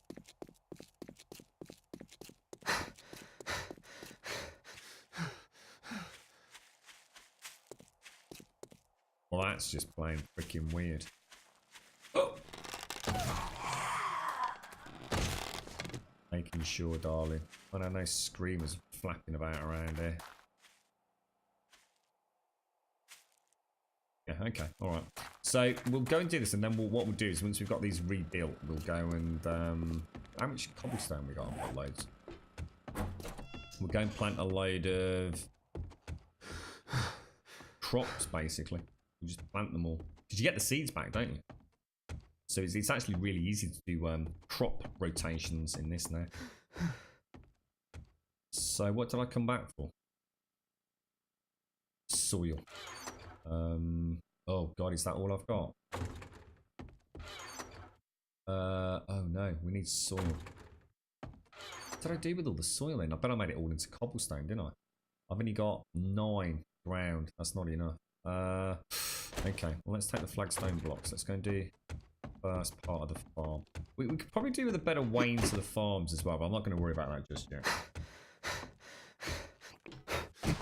Oh, Scotland. Ah, right. Oh, okay. Wow, wow. Oh, God, that makes me sad. I must admit, Sadie posted some pictures up yesterday where his mom lives. Oh, that was so beautiful. Did you see it in Discord? Oh, that is the Scotland that I'd love to visit. It really is. It looks so beautiful.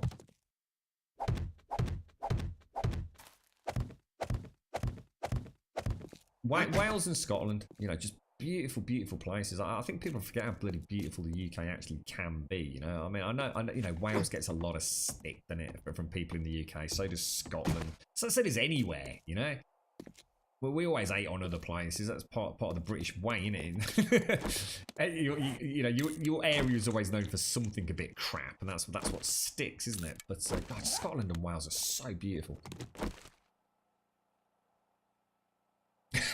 Blizzard conditions Clacton style. What's this, Doc? That is one funny ass looking URL. That is, mate. Oh my God, Doc. Jesus, that is a veritable blizzard. That is, mate. I can almost feel it in my face, mate. Oh Jesus, I'm getting cold just looking at it. Littlands have never seen snow. Oh really? Oh no. You're right, Chris. Looks yo. So the first couple of years you were in Kent, you had about 6 inches for the first few years. Had some good snow, man. Watching the bin lorries slide down the road. And you grew up in Snowdonia, so you used to proper legit snow, yeah. It is. Scotland, yes, Scotland is amazing. Wales and Scotland are truly beautiful places in the UK. So easily overlooked. Because of all the nonsense spoken about them, you know. What have you been doing, Sylvia? You been streaming, or? It's it's ever so weird, Doc. I was going through my DMs. We were talking about you know, when I was playing that little bit of Gears of War. I've been going through my DMs and oh God, I can't. Jova's bloody chat history's still there, mate. God bless his soul. It was so weird. I didn't go back far, Doc. I didn't want to. It's just it didn't feel right for some reason. But yeah, I went back a little way, mate. Kind of weird, isn't it? It's kind of, it really brought it all home when I saw that, mate. Right. Let's go. I'll tell you what we'll do is we'll pop everything back. We'll go and get some. I don't like traveling with all this junk. It messes with my brain. We'll go and get some clay. We're going to need it for the forges and stuff anyway, aren't we? So this can go down. That can go with the paint. Well, I'll tell you what, let's scrap that, scrap that. We don't need all these bloody paintbrushes, do we? That's just being silly. Oh, we have actually got, hang on, we have got paint. Hang on, why have I got paint here? Hang on, whoa. Have I got infinite paint or have I not got infinite paint? Starting to get confused. I had over 600 to start with, but why have I got 2 stacks of it? Do you think he was using it because I'd got a stack? Hang on a minute. Hang on. Well, I'll tell you what. Look, let's leave it because we've got to go and sort the farms out anyway. So let's not cut corners. Fire axe, wrench. That can come out. Gun. AK. That can go up there.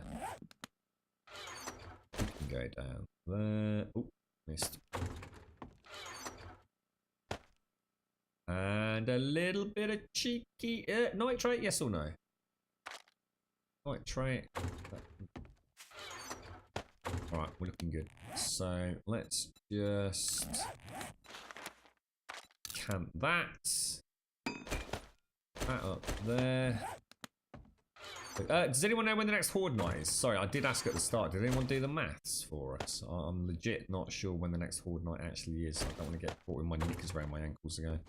And we're gonna want that, and a little bit of that. Let's go. 3:33. We'll probably get just enough clay before nightfall, and we can fly back and see what it looks like of an evening. Cumbria. Oh, God, yeah. There's a yeah. You don't often hear of Cumbria, do you? Jesus. Oh yeah, Lake. So that's where I used to go camping. Yeah, Lake District. Dad used to take me Lake District all the time, Doc. Used to love the Lake District, right? And then for some reason we progressed. I guess because it was easier to get to the Lake District, and then we progressed, I suppose, as I got older, to Wales. But yeah, Lake District's beautiful. Umbria. Do they really promise that? Like any big ones, proper slack that filmed in Scotland. I must admit, I have heard of where was Lord of the Rings done? Lord of the Rings was New Zealand, wasn't it? You get paint from scrapping brushes. Oh right, Angie. Oh, thank you. So that's where that came from. Oh, nice one. I didn't know that. So hang on.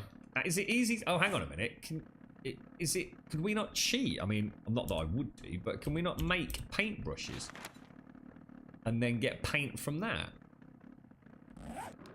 Hang on a minute.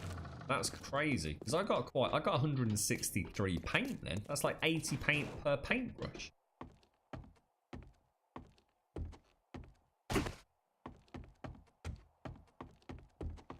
And all it was a little bit of this, wasn't it? Paintbrush. Let's just craft one. If I scrap that... Oh my god! That's gotta be a bug, right? Holy wow, you are an absolute star, mate. Holy balls. Well, who'd have thought it? I tell you what, Angie, you're an absolute angel, mate. Who'd have thought it? So that means I don't need to go and redo the farms. Obviously, we need to get them all cleaned up, but I don't need to actually redo them. That's freaking amazing. So, quarry over there. It's only just over the horizon, isn't it? Day 161, so it's tomorrow evening. Thank you. See it just down there. You alright, Simpson?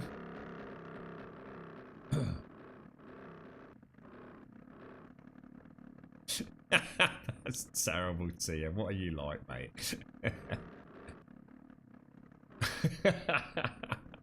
It's at least 8 inches. Where's it gone? It melted, mate.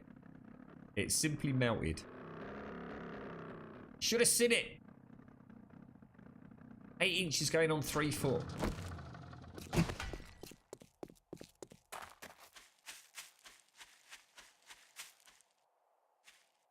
What, you came home with a tick? Ugh, what, as in a tick near your testicles? What, really? What, an actual tick, like, sitting there sucking your blood, mate? Ugh, that's disgusting, dude. I didn't even know we got ticks. I don't think I've ever seen a tick in my life. Apart from on, you know, a David Attenborough show or something. Where's my knife? Imagine, little, oh god, what did you do? Do you actually just pull them off? Or is that the last thing you want to do? Give my arrow back.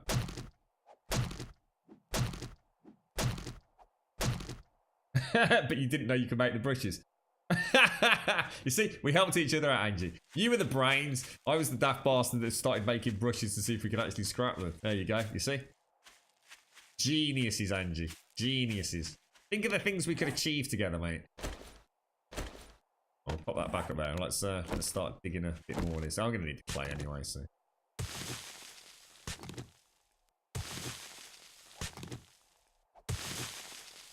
Hello? Busy at work then, Sylvia, yeah? Oh, Nicholas, man, thank you for the follow, mate. Hope all is well with you. Happy Saturday, bro.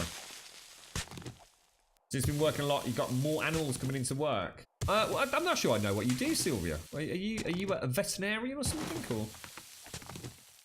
Feel free not to answer. I don't want to be nosy. You alright, Talk? How you doing, bro? Hey, Talk, how's it all going with the PlayStation, fella? Nice to see you, mate. Did you get any Anthem time or anything?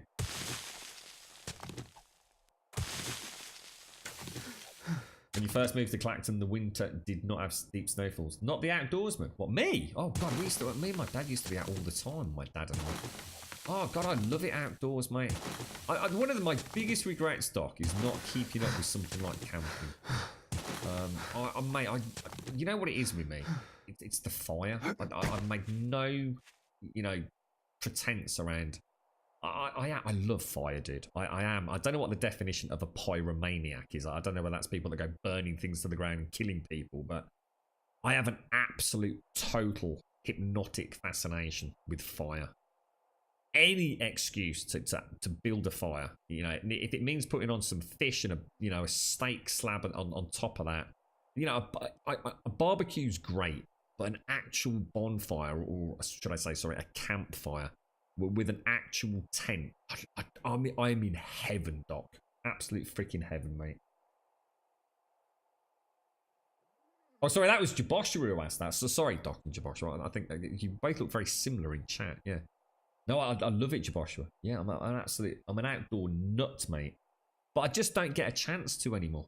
It's not something the girlfriend would dream of. You know, if we go on holiday, it's a hotel, mate, or a villa. You know, there is no way we're going on no camping holiday. That is never going to happen, mate. It's like AD&D. I've got no reason not to be playing AD&D. You know, especially in this virtual world with virtual dice and the ability to speak and Skype on the internet and all the rest of it. But it's one of those hobbies that just fell by the wayside. You know.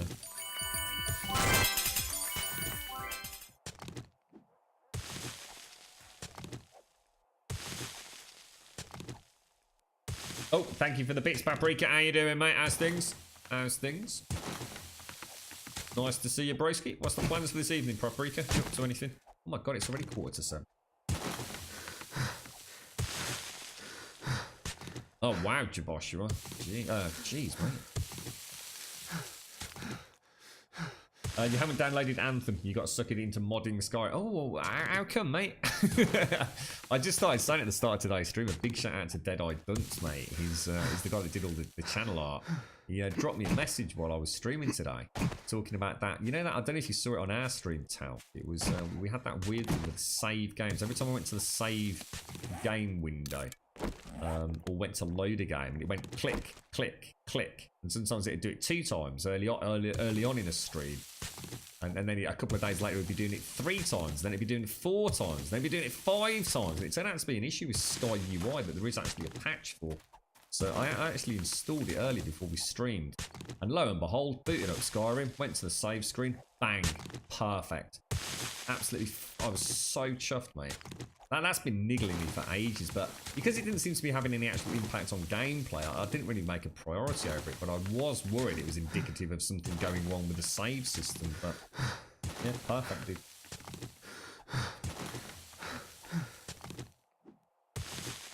And I love fire. I've always liked fire. You work at an animal place over here a bit. Oh, wow, Sylvia. Awesome. Hey, Elegon was... Elegon just... I think it was in his yard. Like, they managed to save a little hedgehog that the family have called Iggy, Sylvia. He's in Switzerland, and... little Iggy was not putting on any weight, so they took him to a vet, and the vet apparently is a bit of a soft spot for hedgehogs, and they're keeping it at no expense, and also running some blood work. Apparently, the vet has got a friend who will do all the blood work without charging them as well. So that's really nice, though. That's cool. You're still sitting here in your home office. What are you actually doing, Paprika? I've still got this image of your home office being a very high-tech, very manly place, mate.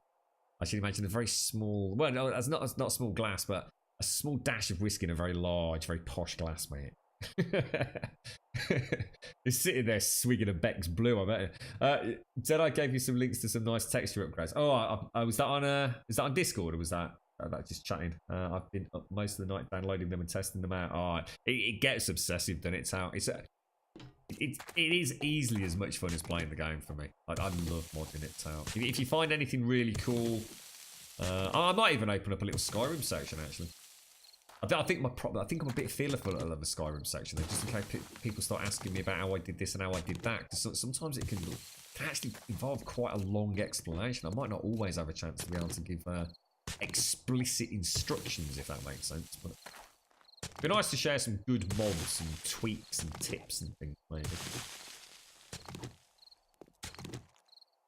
Oh, that sounds so awesome. I'm not sure about the flint and stuff. I might use a bit lighter for that sort of stuff, mate. Some coffee beans. Oh, pine tea. What the hell's that like? I'd love tea proper slap. It's time, innit, mate? All comes down to time. The world is just like, I don't know, it's like the world's just gone into hyperdrive recently, mate.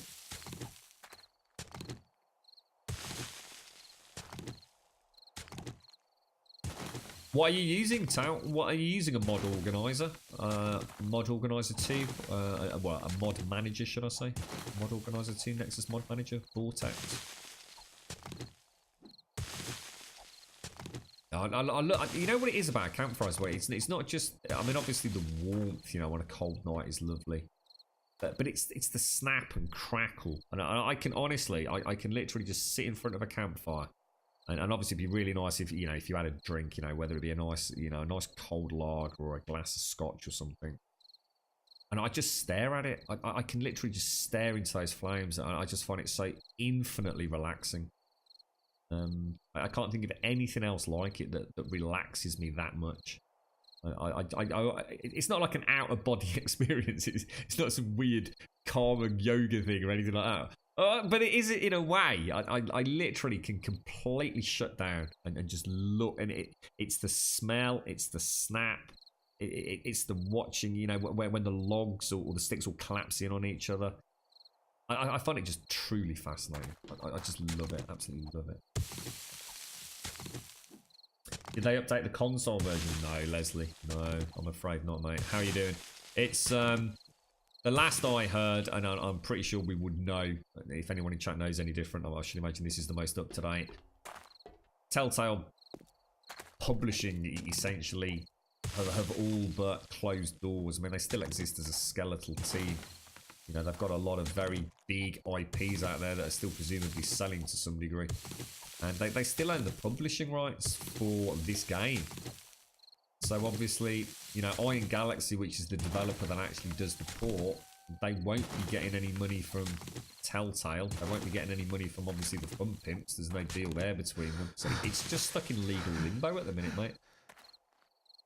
Hopefully, something will come of it. But I should imagine even the Fun Pimps ain't that fussed, to be fair. They probably do want it back, but, who knows? Who knows what the situation's going to be? But in terms to answering your question, no, I don't think there's been an update for the consoles for a long time, bro. No, you're right. Proper slack. You're right. You're absolutely right. It's just, this is the problem. There's always an excuse, isn't there? There's always a reason not to do it, and that is the problem in a nutshell. You've been using Vortex. See, I've never used Vortex. See, Vortex is new to the scene. See, a lot of people used to use Nexus Mod Manager because it was obviously, the Nexus is where they got the mods. So a relatively new sort of comer to the scene would use Nexus Mod Manager. Everyone else that kind of knew how the mod managers work used Mod Organizer and Mod Organizer 2 as it sits there. Now, of course, we have this new thing called Vortex, which I've never used, Tal. Never ever used, and I don't even know how it works. There's a fundamental difference between the way Nexus Mod Manager works and Mod Organizer 2 works. So, yeah, I'll look into it one day, dude. Bring a big fat steak and, oh, it sounds brilliant, mate. Honestly, that does sound absolutely freaking brilliant. Not actually getting clay or anything from this, are we? I've just suddenly realised, or very little. 2,383. I think that's going to be enough. So let me just round it off. We want to fly back at night time anyway to see the tower, don't we?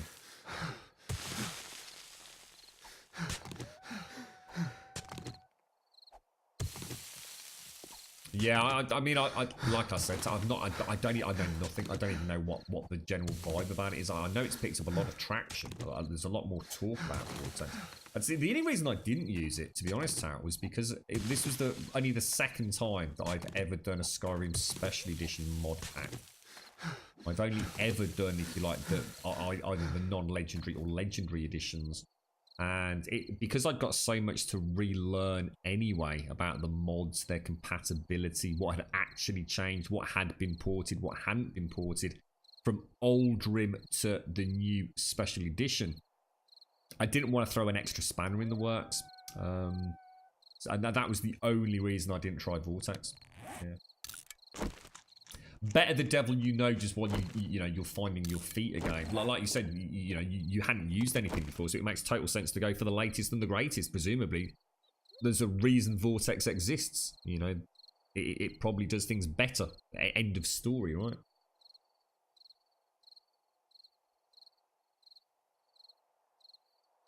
You've never modded, you never played 7 Days modded, wouldn't even know how to do it. It's really easy now, Jabosha. That's the beauty of this. Before it used to be quite complicated. If it wasn't a copy paste of something like Valmod used to be, you had to use something called the SDX compiler, and you actually had to know a little bit about what you were doing there. But now, if you go, has anyone got a link to it? We've got a command that links to it. I can't think what it is. If you're interested, Jabosha, just literally Google something like 7 Days to Die mod manager. And it should come up with a link by a piece of software that's been created by a gentleman called Sphere. And literally, you download that, you tell it where your game install is, and you literally choose the mod from a list of mods that are compatible with your version. So obviously, you'd have to find Alpha 17.1 compatible versions. And, you know, so in Alpha 16, it was easy. If you wanted to play Ravenhurst, you just told it, download Ravenhurst, and it downloaded the files, it installed them, and off you went and played it. It's brilliant.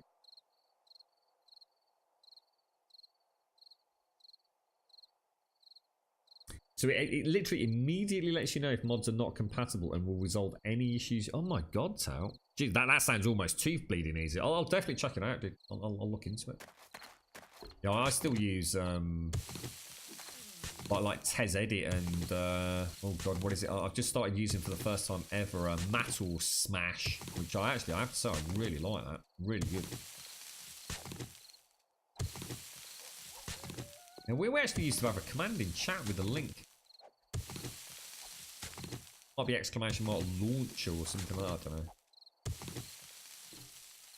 Alpha 16 ran like a sack of poo. I think it did for most people, to be fair, mate. Yeah, I mean, we had some people with amazing PCs. It's a shame Blind's not here. Blind Leader, he had an amazing PC. And Alpha 16, you know, he had a delidded, well, I suppose I have these days, but a delidded i7-7700K. I think he had, didn't he have like 2 GTX 1080 Ti's or something? Oh, Jesus, mate. And even he had, you know, problems on certain Horde nights and things. It's crazy, mate. You're right, Drill Sergeant. How's things? I nearly missed you there, mate. I just saw the green gobbledygook. Cheeky green emote. That's gorgeous, isn't it? Look at that. Colours of... It's like I was saying earlier, you know, that I think this game now actually does look pretty damn good. I feel much more comfortable these days saying, you know, when people say, oh, you know, this game looks like shit, mate. It doesn't. I really don't think it does. I actually genuinely think, you know, there's definitely some issues there. You know, the lighting, it definitely needs some work, and I'm sure they know that. Some of the shaders definitely need some love and attention, but compared to what we used to play, this is stunning, I think. Oh, wow, check it out. Oh, that's so good. That's really, really good. Oh, wow, I'm so chuffed. I mean, yes, we're going to have a horrendous heat map, but because the fun people thought it would make sense to have candles and torches adding to the heat map, even though the heat map isn't a thermal map or anything. Crazy. Yeah, that's pretty damn awesome, guys. That's worked out a lot better than expected, to be honest. In through the trees, Grub. Not the correct line of approach, sir.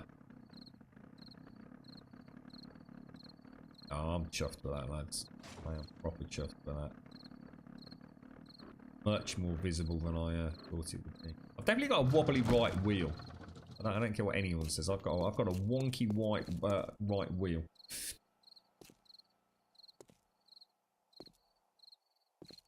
So if we did we bring the paint with us? We did, didn't we? Or did I? No, I didn't. Well, I did bring the paintbrush, didn't I? I think I scrapped them all. Yeah, it's alright, and it's Naz. Yeah, I'm pretty chuffed with that. Pretty chuffed indeed. I'm almost tempted to knock out the front part of the tower. I'm not sure I like the illumination on that. But it would have been a... Oh, god damn it, we've got zombies.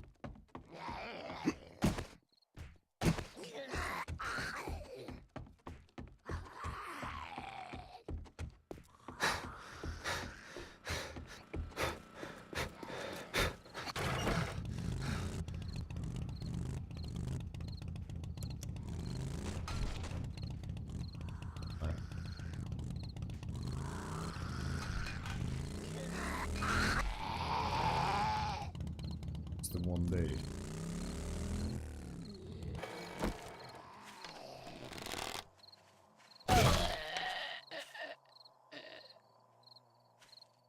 What an asshole.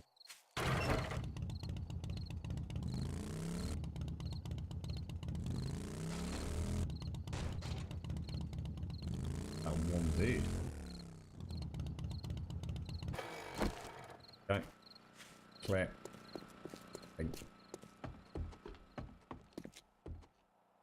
Yeah, it's all right, isn't it, Chucky? Yeah, it's those get a nice bit of reflection off those candles, those white, you know, slightly paler walls, can't you?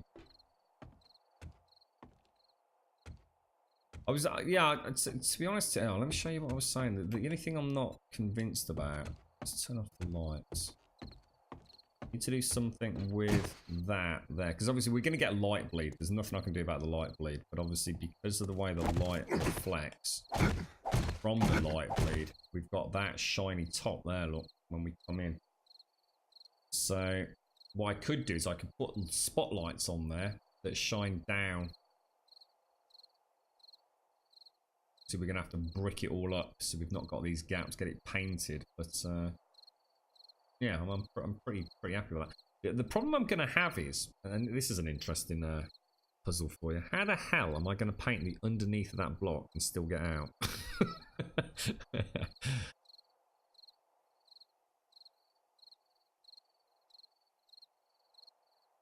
That's actually a really good point.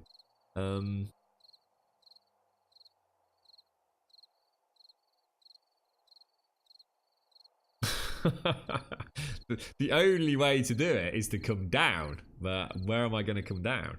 You know, that's all concrete. There's no such thing as a white block, is there? I mean, I'll have to just smash some bulletproof glass, leap out and put the bulletproof glass in. It is the only way we will get to do it, but yeah, quite intriguing, that. Yeah, so I could put a spotlight here, a spotlight here, and have them shining down, perhaps. I could put the wiring underneath, but again, we're playing with fire there. I'm really not sure. Way too much for that. I don't know how structural integrity is legit working there.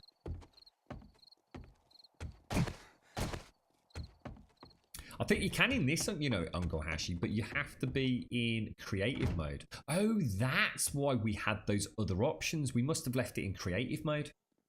That's why we had the spray. You can do it in creative mode, Uncle Hashi. Suddenly made me realise.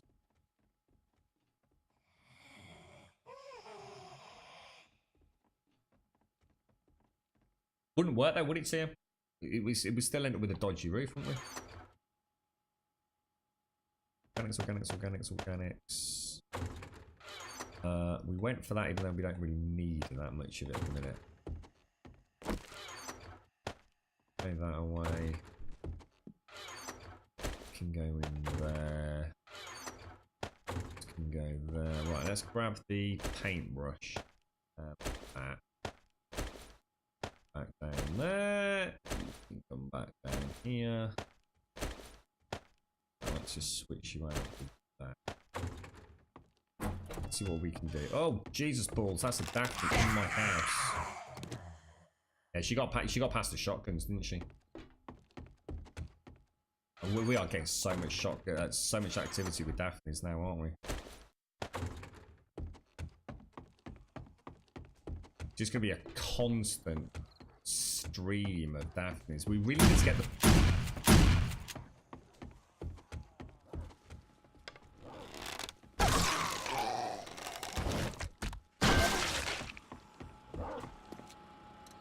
Holy shit balls.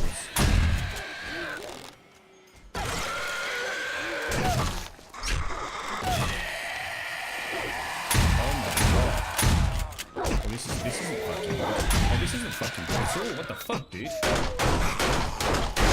Shit. This is not good at all.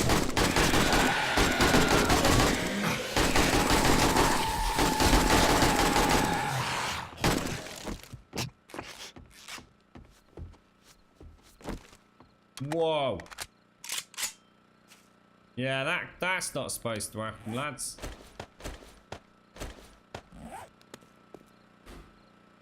Yeah, that's not supposed to happen. Holy balls. Holy balls. Holy balls. Holy balls. Holy balls. God damn it. Bunch of knobs. Oh dear. That'd be quite a funny way. Just put the finishing touches to the house. Decimated.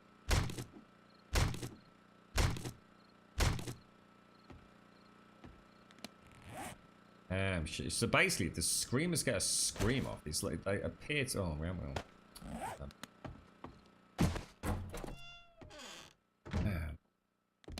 Damn, bro. Let's just use. Oh, hang on.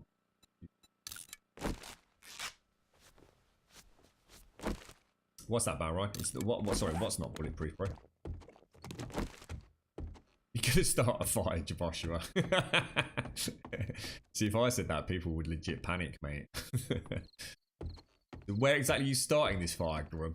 You know, wheelie bin. It'll be alright.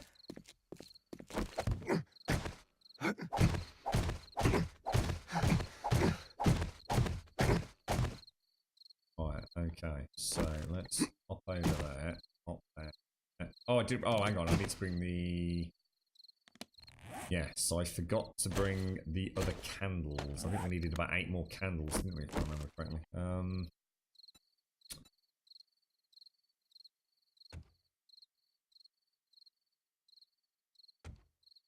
Alright, so we're going to need to knock out a couple of these. Jesus, that is bright, isn't it? He's not painted. Oh, Jesus. Oh, wow. I actually missed some.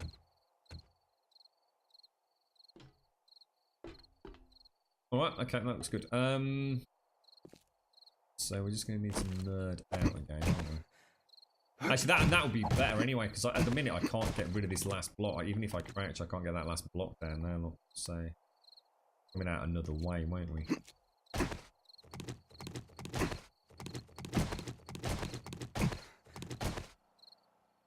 Let's just see. So if I go... Oh, hang on, that's not right, is it? Paint roller, yeah? Lovely, mate. Lovely.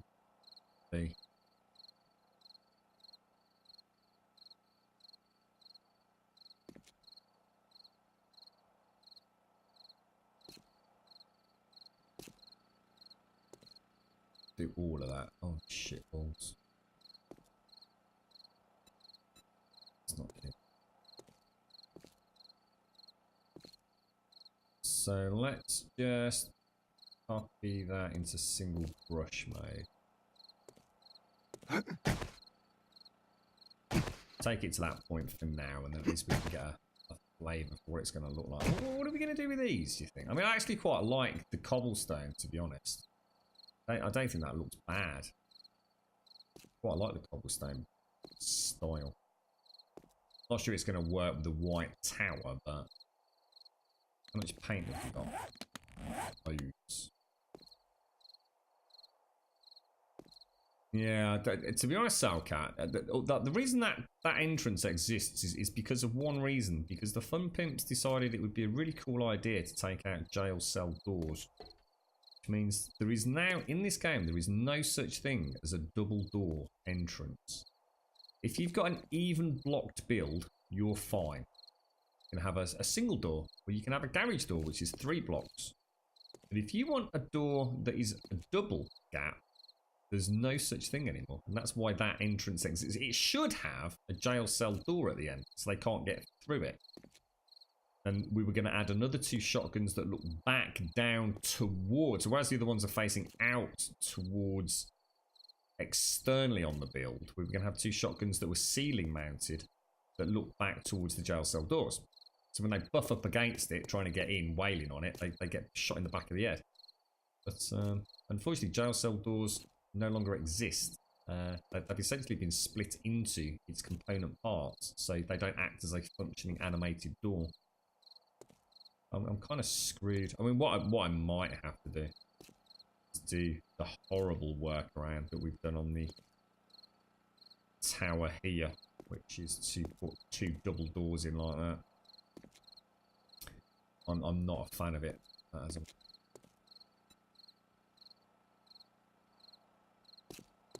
Right, so that's going to give us at least an idea what this looks like.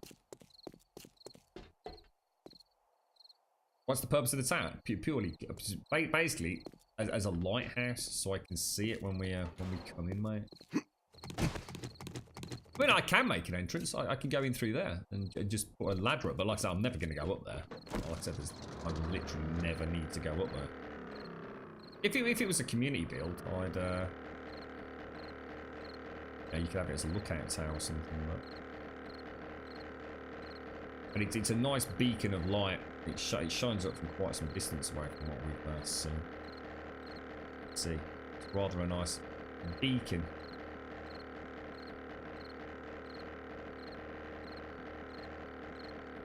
Wow, you see the landing lights. Oh, Jesus.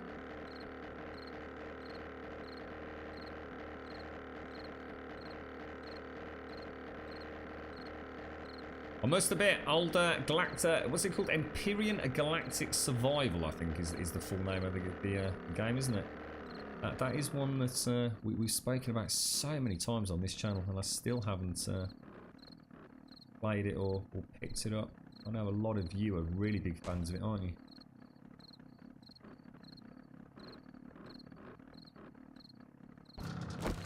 Yeah, that's looking good. Not sure whether to round that off, but we won't worry about it just yet. I think it might. Damn, pretty damn. So we'll be able to see it from a fair old distance, won't we?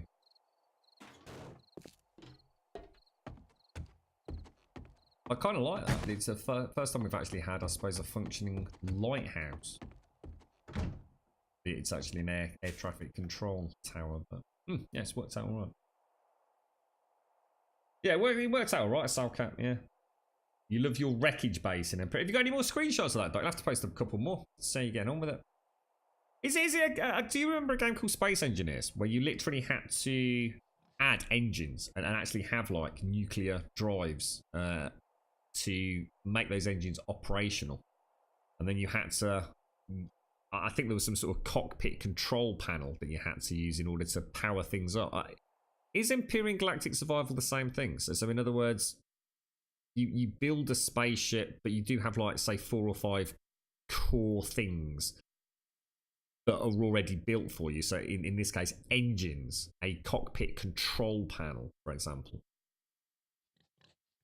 So you know, if you build something that isn't actually physically sound, like, in other words, if you only put engines on the back, there's no way to slow it down, if that makes sense. Yeah, I'm not trying. No, I'm not trying to compare the 2 games. I'm saying, does it work on the same principle though? What the hell was that noise? Stop that when they added the computer. Were we still playing it when that happened? Or? Yes. Oh, you're right, Darth. I was going to say, because you're a big fan of it, aren't you, Darth? Yeah. You're right, Tutor. How you doing, Tutor? How's things? They have a built-in brake in Empyrean, okay. And that comes with a core, right? Okay. And Empyrean vehicles will need engines. So you don't just put engines on the back and expect to be able to go left, right, up, down, and all the rest of it. You know, you do need to have, like, side thrusters and all that kind of stuff. Yeah. That's cool. That's cool. Yeah. I kind of guessed it was. I just wondered if, you know, there was anything else, because that you know, that's the same thing as dual universe are going for, isn't it? So How small are the pieces? I mean, in Space Engineers, you could get quite small voxel-sized pieces, or relatively small, compared to, say, the 1 meter cube blocks that you've got in 7 Days. How small does it go in Empyrean? So they have a brake, but you still need engines for the brake to work. Oh, okay. Tried the tutorial for Empyrean, but I ended up rage quitting the... It must be a really good tutorial, Undead Yeti. What happened, mate? Why? Oh, dude, that's funny, dude. The thrust and speed of movement takes into the mass. Oh, right, yeah, it makes sense. Yeah, piece size depends on what you are building. So let's just say you've got a spaceship. So say, for example, sometimes in Space Engineers, we did the X-Wing, for example. And sometimes I just wished I could have had a slightly smaller block to work with. I mean, how small are you talking? I mean, you know your character is kind of like a meter cube legs, meter cube top. That, you know, they tend to take up that meter cube in a world in a game, don't they? So in this game, blocks, you know, you can ascertain a guess that a block is about a meter cubed, isn't it? So I can make a plate which is probably like 1/8 the size of that. I mean, how small can you go in Empyrean? To small vessel blocks. So if you're building a capital vessel, can you add small vessel blocks to the capital vessel in order to add even more intricate detail to it? Or does it not work like that? So if you get on a ship that hasn't got enough upthrust and you are heavy, you will actually sink, really. So small. I see what you said about the small vessel versus the capital ship versus the hovercraft. It is broken. So far we've got Ark is broken, Atlas is broken, Anthem's broken, and now Empyrean's broken. So you just played through single player last week and they fixed most. I assume you're talking about a tutorial, Darth, yeah? See, that sounds quite interesting that I've got a tutorial, because for a newbie like me, I will actually, will it actually go through me gathering resources and building a craft and actually getting into space? Because that sounds brilliant. That sounds like a really fun way to start a game. You can only use capital blocks for capital vessels. Okay, no, it makes sense, yeah. You can change the block shape, but not the actual size. Okay, yeah, that makes sense. Just an intriguing question. It was niggling me. Okay, so let's just stack all of this up though. Let's put that down there. Is there anything else to do? Oh, we were doing the... Oh, that's what we went for, wasn't it? That's why I wanted that. We needed burnt... No, not burnt. We needed forest ground. I don't know how much. Let's make 50 if we can. 800, so that leaves me loads of that there. So let's take these, this.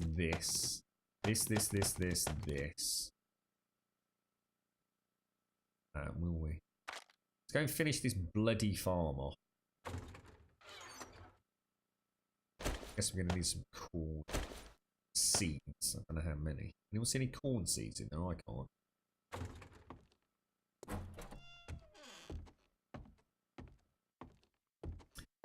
You ran through some single player missions, and now there are faction missions and game faction with people on the planet. How many planets are there? Or is that something that you can tailor make for your own sort of playthrough? Didn't someone say that you can actually, that there are actually people that make planets that you then sort of download, or am I making that up? I might be getting confused with another game. Sure, someone said that you could, people made planets and then you can add them to your Empyrean game, but I might be getting confused with something else.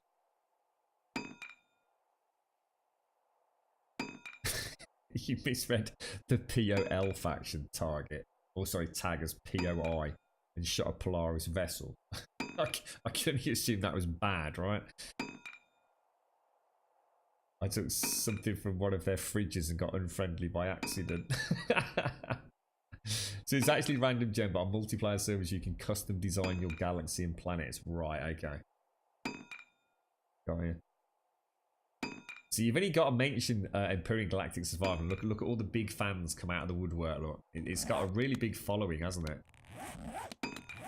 It has. Right, okay. So let's just go for I can imagine, you see, I'm very wary of that sort of game because it's the sort of thing I'll say, oh, go on then, we'll pop it on for half an hour and see what it's like. And literally, like 30 hours later, I'm still playing it. We're setting up servers. We're getting people to mod stuff for it, and that's it for another year.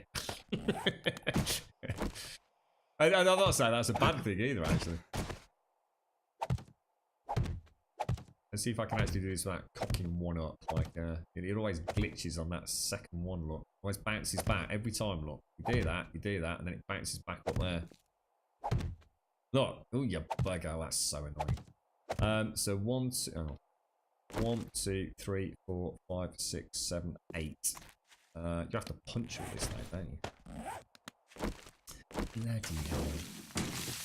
Mere people. There's people outside my door talking.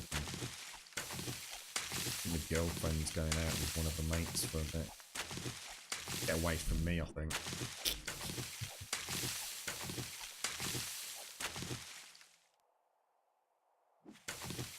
And peering, I can imagine, so yeah, I bet it is chewed. So, to be honest, mate, I think most games that have that, I guess, creative build element, and especially something that you can use as a vehicle, I think that's it. There's a difference between building a fort in Minecraft that sits there and doesn't really do anything, to building, say, a fort in 7 days, which I guess does in some cases have a functional purpose. It's there to protect you. And then you take it even further and you're actually creating vehicles that you can fly around in. Vessels that you can actually have guns and weapons on. You know, it's the ultimate pinnacle of building, really, isn't it? The one game that I used to look at all the time, and I don't know if anyone here has played it recently, Planet Explorers. I really thought Planet Explorers could be something amazing. But I never managed to catch a content creator on YouTube or on Twitch that could really showcase it in a good light. There were a few little half-hearted videos around when I was, I mean, it's been a long time since I looked at it, you know, well over 2 years, I should imagine. But Planet Explorers look really interesting. You can have a lot of people on a server, I think, from what I read. I don't know whether that was true, and actually, there's a difference between saying, yeah, you can have 100 people on a server, but actually, you know, it's never going to work. You're best off sticking with 3. It's Serdy, mate. It's Serdy. How you doing, Serdy? Where you gonna run to? It's Pixie! Where you gonna run to? All on that day, will I run to the rock? There's no rock, Serdy. And it's a long way down, I'm afraid, mate. 1, 2, 3, 4, 5, 6, 7, 8. So I need 16, and I'm going to need to go and get the hoe because I forgot to get it. 16. Let's go and get the hoe. How you doing, Serdy? Did you have a nice night yesterday, mate? Have you fully recovered and everything? How you doing, Pixie? What's your plans this evening? Oh, I'll tell you, we'll do those in a minute. Let me go and get the hoe. What have you been up to, Pixie? You having a? Is all the moving started with our good man Dennis, or is that not for a week or so? Ho ho ho ho ho ho ho ho ho ho. Where's the hoe? This is where I find out I've lost my hoe. Look, gotta be kidding me, mate. Anyone see a hoe in there? Oh, yep, there it is. Not see that for love nor money then. You're right, Annihilanth. How's things, bro? Just back from shopping all day and picking up Dennis. Oh, Dennis's gaming chair. What's he got, Pixie? That's it now. You see, you got a gaming chair. That's it. You'll have to get yourself a gaming chair now as well, so you can play gaming chair racing around the living room, mate. Seemed to have been asleep, right? So that sounds like you probably needed it after yesterday, yeah, certainly. Did you have a nice night though, dude? Was it everything you hoped? I mean, you're going to be repeating it, sir.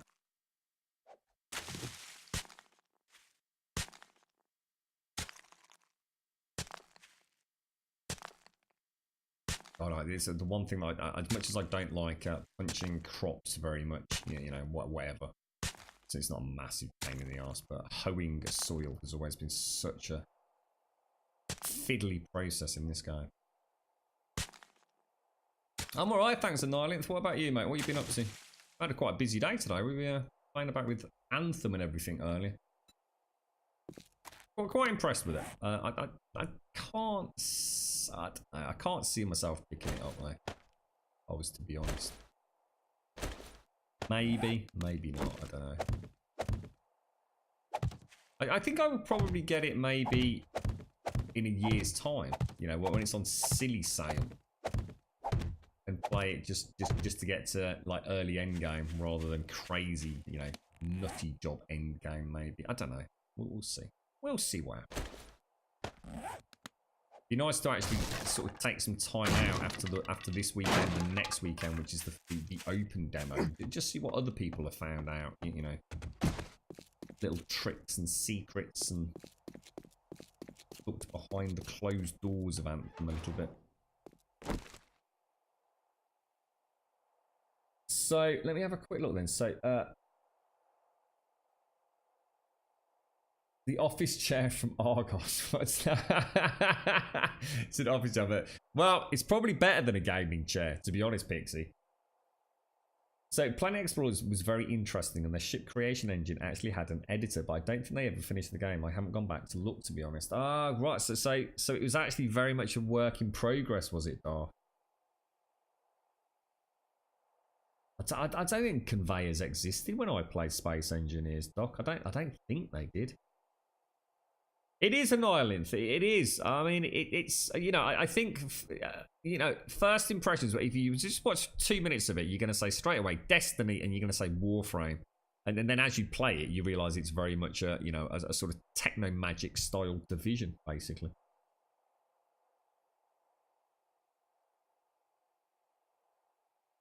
Double vodkas and Red Bull. You're right, Wookie. How you doing, bro? How's Ravenhurst going, mate? Oh, no, an island. You got, oh no, you got strep, dude. Jesus, mate. Streptococcus. Oh, dude. How you feeling? Do you remember the jetpack sound, Doc, in Space Engineers? Oh my god, that used to drive me mad. That was single-handedly one of the most just infuriating things in any game ever. It really was. How the hell they allowed that to persist in multiplayer? Oh, it was. Oh, dude. Oh, hang on. Well, there's no way I'm going to know which way that is, am I? Well, that is correct. So what am I going to do there? Oh, that is actually a really good point. I think we can make one of these cheeky little chappies, can't we? I think.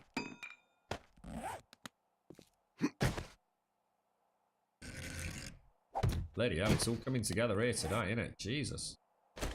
Gotta be careful. I'm not gonna give myself anything to left to do tomorrow with this, right? We're flying through this, aren't we?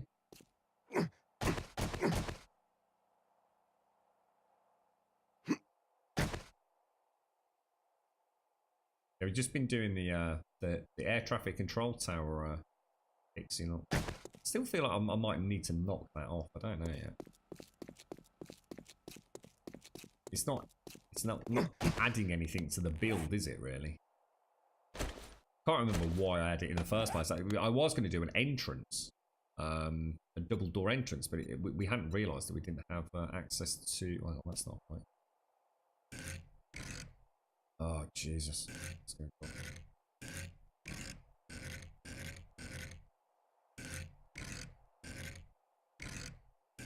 I really struggle with some of these rotations. Kid you not.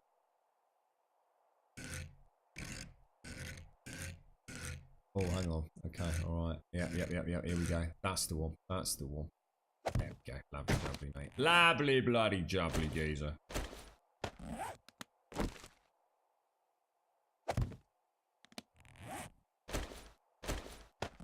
A bit worried about taking that ACO off my hot bar now, after the shenanigans we had earlier.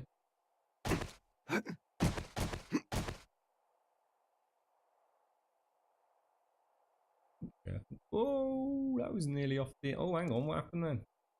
No, we got it, we got it. Those beautiful trees. Birds' nests. Ground textures actually look quite nice from this sort of height, don't they? But the whole game looks quite nice actually these days. Okay. What's that about Titanfall, Doc?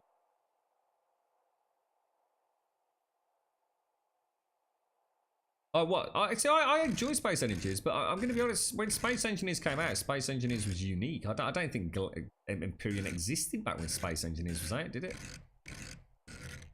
I think Space Engineers was for me the very first time I actually got a chance to play with a building game that actually let me build something that I could then do something with, and in that case it meant actually flying, if you like. So yeah, I was always quite impressed with that. I'll tell you what, shall we just I have to leave the corner.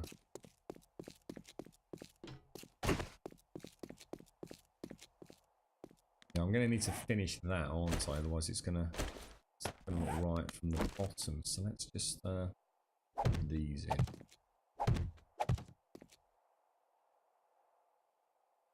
Oh, mate.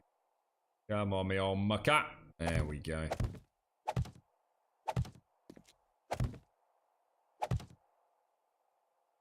It's not right, is it?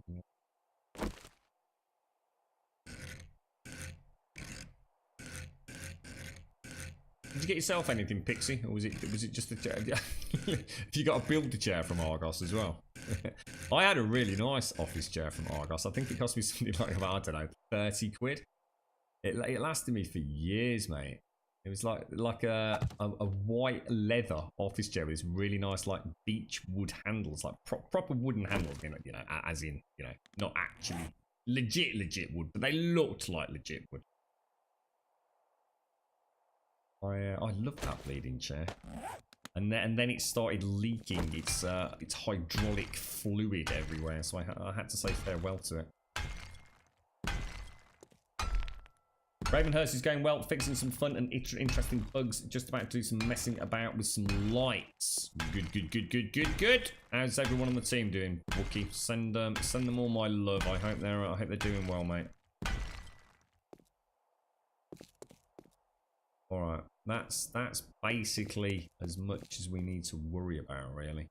I'm gonna keep those there just for the time being, those gaps. So we probably just want to go and finish off. That's a long ass way down there, isn't it? Downstairs for a minute. Argos did some really fancy office chairs last time I looked. I mean, that was probably about 12 months ago. They got some really nice stuff in there, like as in stuff that you could go and buy, say, in Office World. Proper branded office chairs. Very nice stuff in there. That just looks weird at the minute. I just can't. Yeah, we need to get some paint and stuff on this, aren't we? The whole thing needs painting up. That just looks weird right now. I think it'll look all right once it's finished, but at the minute that just looks proper crap, doesn't it? Don't I just paint it just for now? Or would it?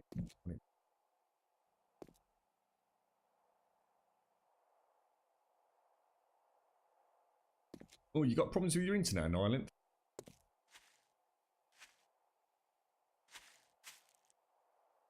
It's not the Twitch app, is it? People were saying the Twitch app had been playing up last 24 hours, mate.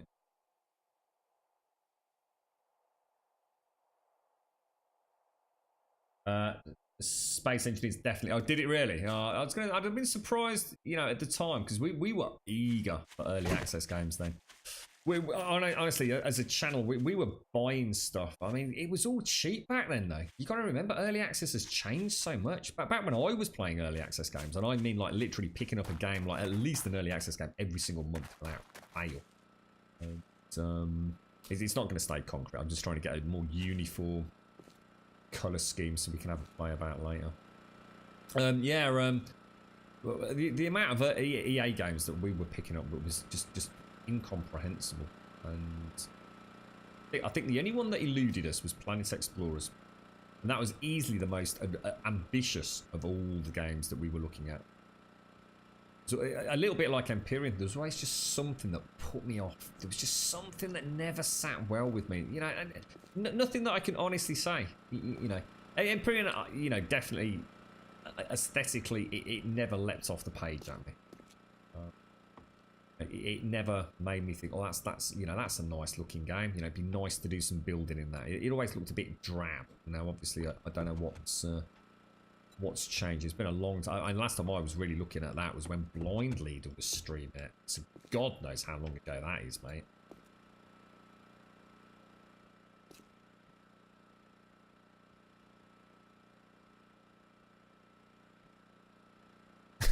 You're not building it. He can do it when he comes over next week. And he has to build his table as well. You want PJs and slippers and 2 pairs of shoes for yourself. Back in the day was 3 pairs of shoes for the youngest that cost. Oh my God. How the hell? That's insane, mate. €2.50 for a pair of shoes. Jesus. You have to pick me some up. My little hobbit feet will fit Pixie. I'll take 3, mate. Lovely jubbly. So it's hard to imagine that this actually is a giant ass POI, isn't it? It's very easy to forget. We'll have to do a bit of cleaning up just where we've got these supports in. Look, that block up there shouldn't be there. Oh my God. Ah, right. That's where old Donkey Bollocks was getting in. Look. Let's grab some of those. Oh, you cheeky little mare. You cheeky monkey.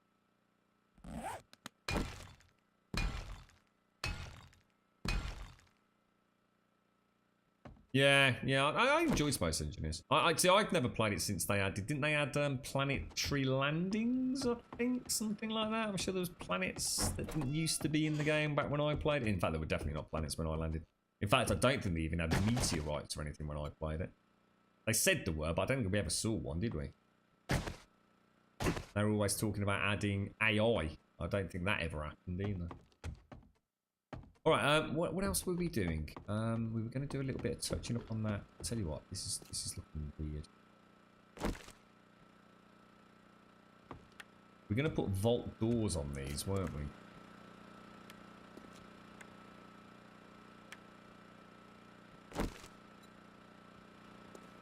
we? It's easy to come up with a colour scheme when everything's uniform, so let's just do this. Weirdly not, no. I'll tell you what, one of the worst things I ever did was not have a leather sofa this time around. I always thought the same thing. That a leather sofa or a leather chair would be squeaky. And if it's proper leather, it most definitely isn't, mate. And it's not sticky either. I had a beautiful leather, like a white cream leather sofa. Oh, mate, it was fucking amazing. I actually sort of technically, I mean, sold it for nothing. 20 quid, because that's what it cost us to get it there. To a friend, basically. It was, best sofa I've ever had. It was cold in the summer. It was warm in the winter. There was none of that peeling. You know, obviously if it's fake sort of leather, you probably have to peel yourself off it and all the rest. But it's a good leather breathes, doesn't it? I remember how it all works properly. Watch this collapse when I do this, it'd be hysterical. €200 for a chair. Oh my God, Pixie. Oh wow. These splash out, mate. Oh no, that's wrong, isn't it? We're actually going that way, aren't we? So if I go splurgy mode, which is that one.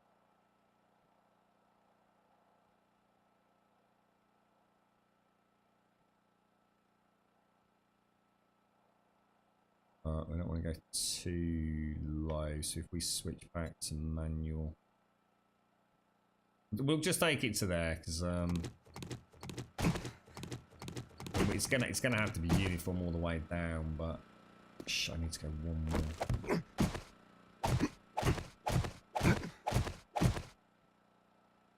Went up to size 4. Perfect. Perfect size, Pixie. Grub's little size 4. His little wigglers. I totally made him a bad back. 200 euros is a lot for a chair, man. That sounds bloody awesome. But then again, it's like people say, isn't it? You know, we spend all this money on our computer equipment and you know, fancy desks and all the rest of it, and then cheap out on the actual thing that you're gonna. Some people spend more time in their computer chair than they do in their own bed or on their own sofa, don't they? And like I said, I had a £30 one from Argos for years, mate. Bloody years I had that thing.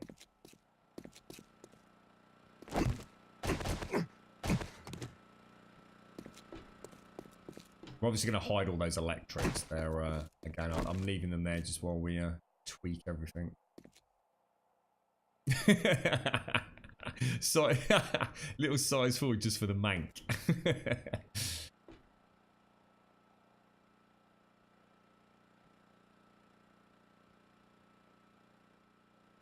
Work from home and play games. So what do you sit in then, Angie?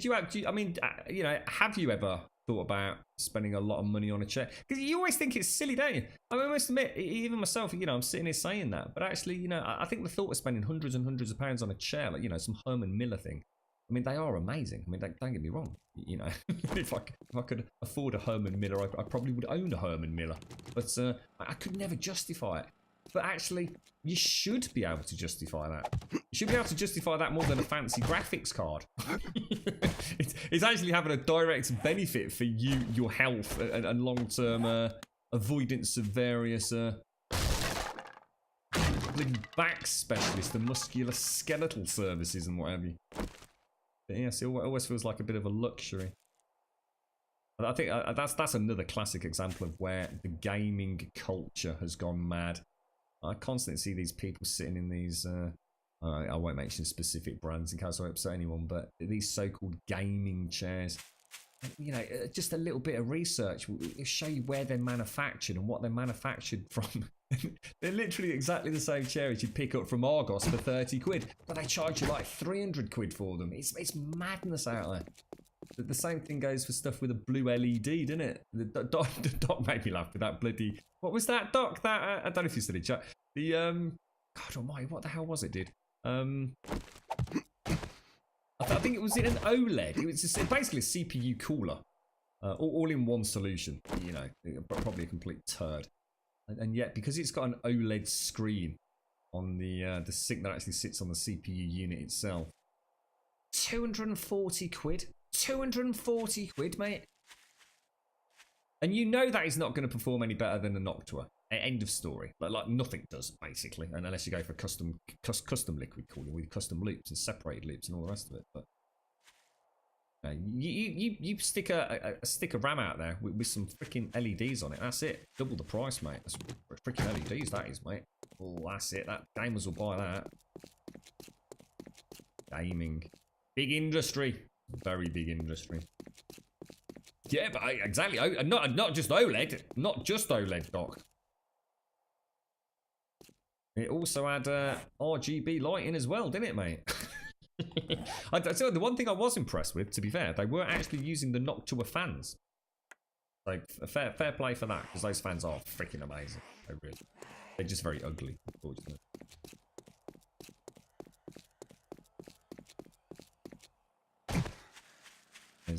I totally heard zombies. What are you playing at the minute, Angie? Are you hitting up Alpha 17 hard, are you, mate? I kind of regret doing that concrete. I should have just made it cobblestone. We're like a killing machine, those bloody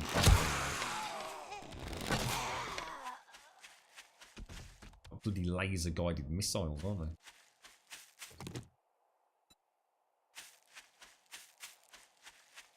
Oh, have you actually got that? I'm sorry, Smith. I'm sorry. I'm sure it's awesome, mate. 240 quid, bro. Are you mad, sir? Are you mad?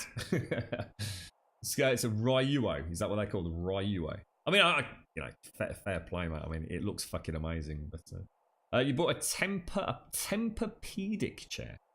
I don't know what that means. $250 best decision you ever made. Tried all the game chairs and they don't even come close. Yeah, that's right. Yeah, they don't. You know, it's I mean, you know, obviously there's a huge array of gaming chairs. I'm sure some are significantly better than others, but I think the only way this is going to look right is if I extend this side out. That block there needs to come out here. If it doesn't, I'd need to get rid of that. The whole tower just doesn't make sense like that, does it? Don't you think? Might have to knock it out. Oh, Saturday's nerdy D&D. Do you play it online, Angie, or is that an actual sit around a table D&D session?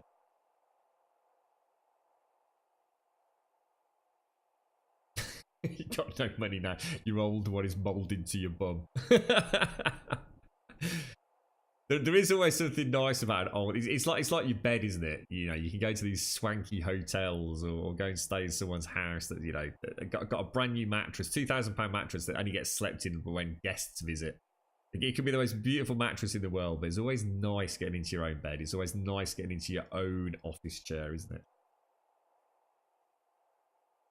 Oh, to see, actually, you just said your friend spent €1,200 on just a mattress. Now, I thought that was insane. See, that actually, you know what, Pixie? From what I've heard, I mean, I won't even tell you about my mattress because that would be horribly unfair.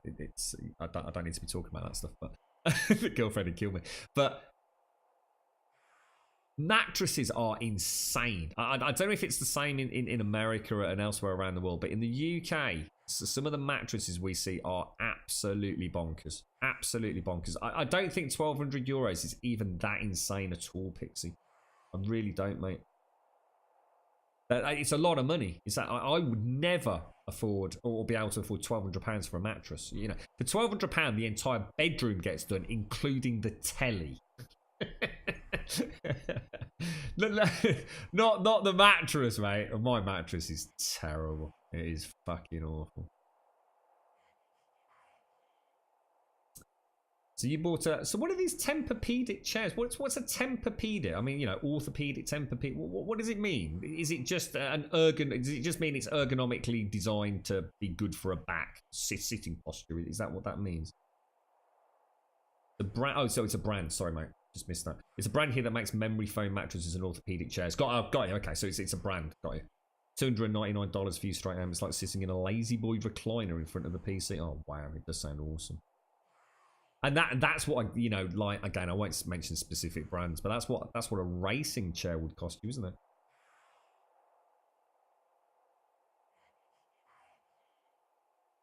Oh, so you do. Oh, I've got you, Angie. Nice. Oh, that's awesome. That's awesome. I miss my AD&D.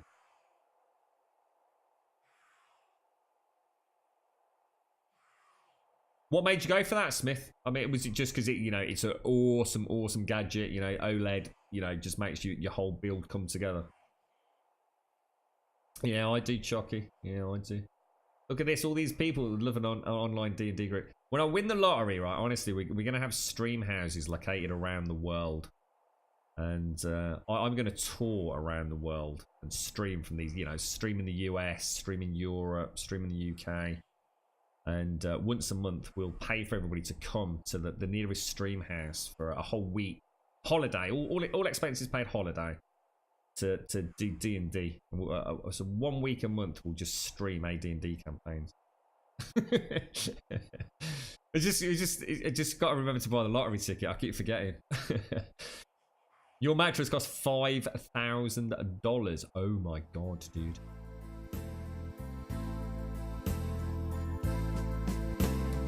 Shades. Dude, the bedroom is starting. It would, wouldn't it, Pixie? Yeah, so pay for the internet for a year as well, and Netflix, Amazon Prime. You got your priorities the same way as I have. It is. I have a mental block on things like that. I know an important. You know, I know a good chair is important. I know a mattress is really important. But actually, if I ever got to the shop and I actually got, if I actually got £2,000 in my hand, let alone, you know, if I actually had that amount of money in my hand, and the thought of handing it over to get a mattress, I'd be straight out of the shop, mate. I'd be down the town, mate. I'd be partying it up live, styly boyo. Fuck the mattress. Yeah. I'd love to. You play Cthulhu on Tuesdays. We are so nerds, yeah. Just buy you a bed. Yeah, you get a bed for 150 quid with the mattress in Argos, mate. Build your own. Oh, dear. How you doing, Shades? How's things, mate? A racing chair here in Norway costs. Yeah, you're talking about like yeah. I mean, again, yeah, DX racers to name one. Yeah, they're quite expensive, aren't they? You get a house, bed, and couch. Should be the most invested things, yeah. Yeah, I saw. You were saying how cheap it was. Like, I was really surprised by that, Bob. I honestly, I was really, really, really surprised to hear about how cheap it is to at least have accommodation in Las Vegas. I mean, I'm going to assume Las Vegas is like anywhere else, right, Bob? There's the shitty parts that are cheap. And there's the really freaking expensive parts that are really expensive. I mean, what does that 500 quid get you, dude?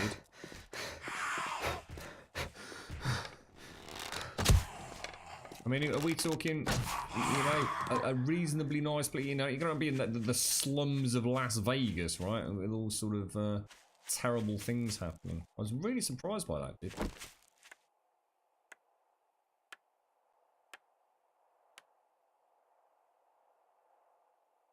Really, Chucky? Right, yeah, I must admit, I do sometimes tune into some of the Twitch stuff. The only problem I have with some of the Twitch stuff, and it's understandable because it is a different platform, I sometimes find that people...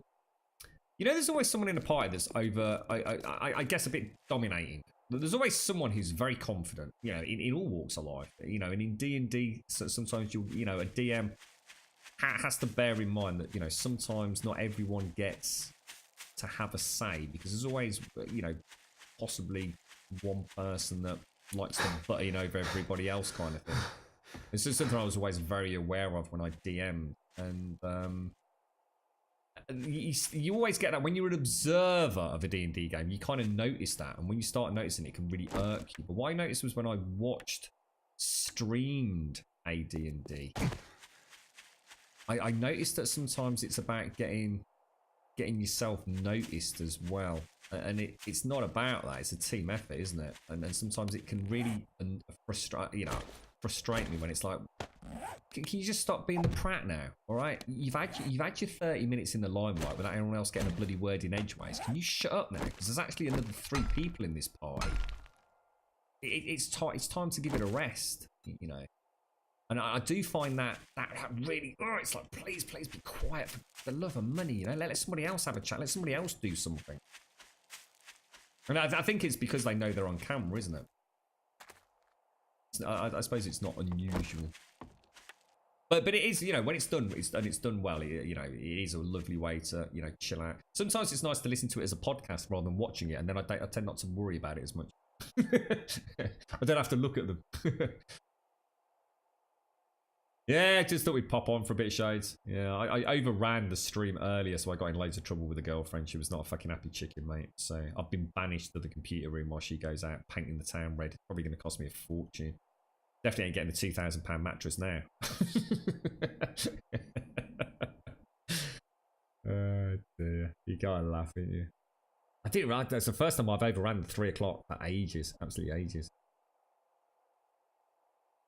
So Las Vegas is actually pretty cheap. Ads all over for furnished apartments, all utilities, one bed, £500 a month or thereabout. That's just mad. I just assumed Las Vegas would be so expensive, dude. Like ludicrously expensive.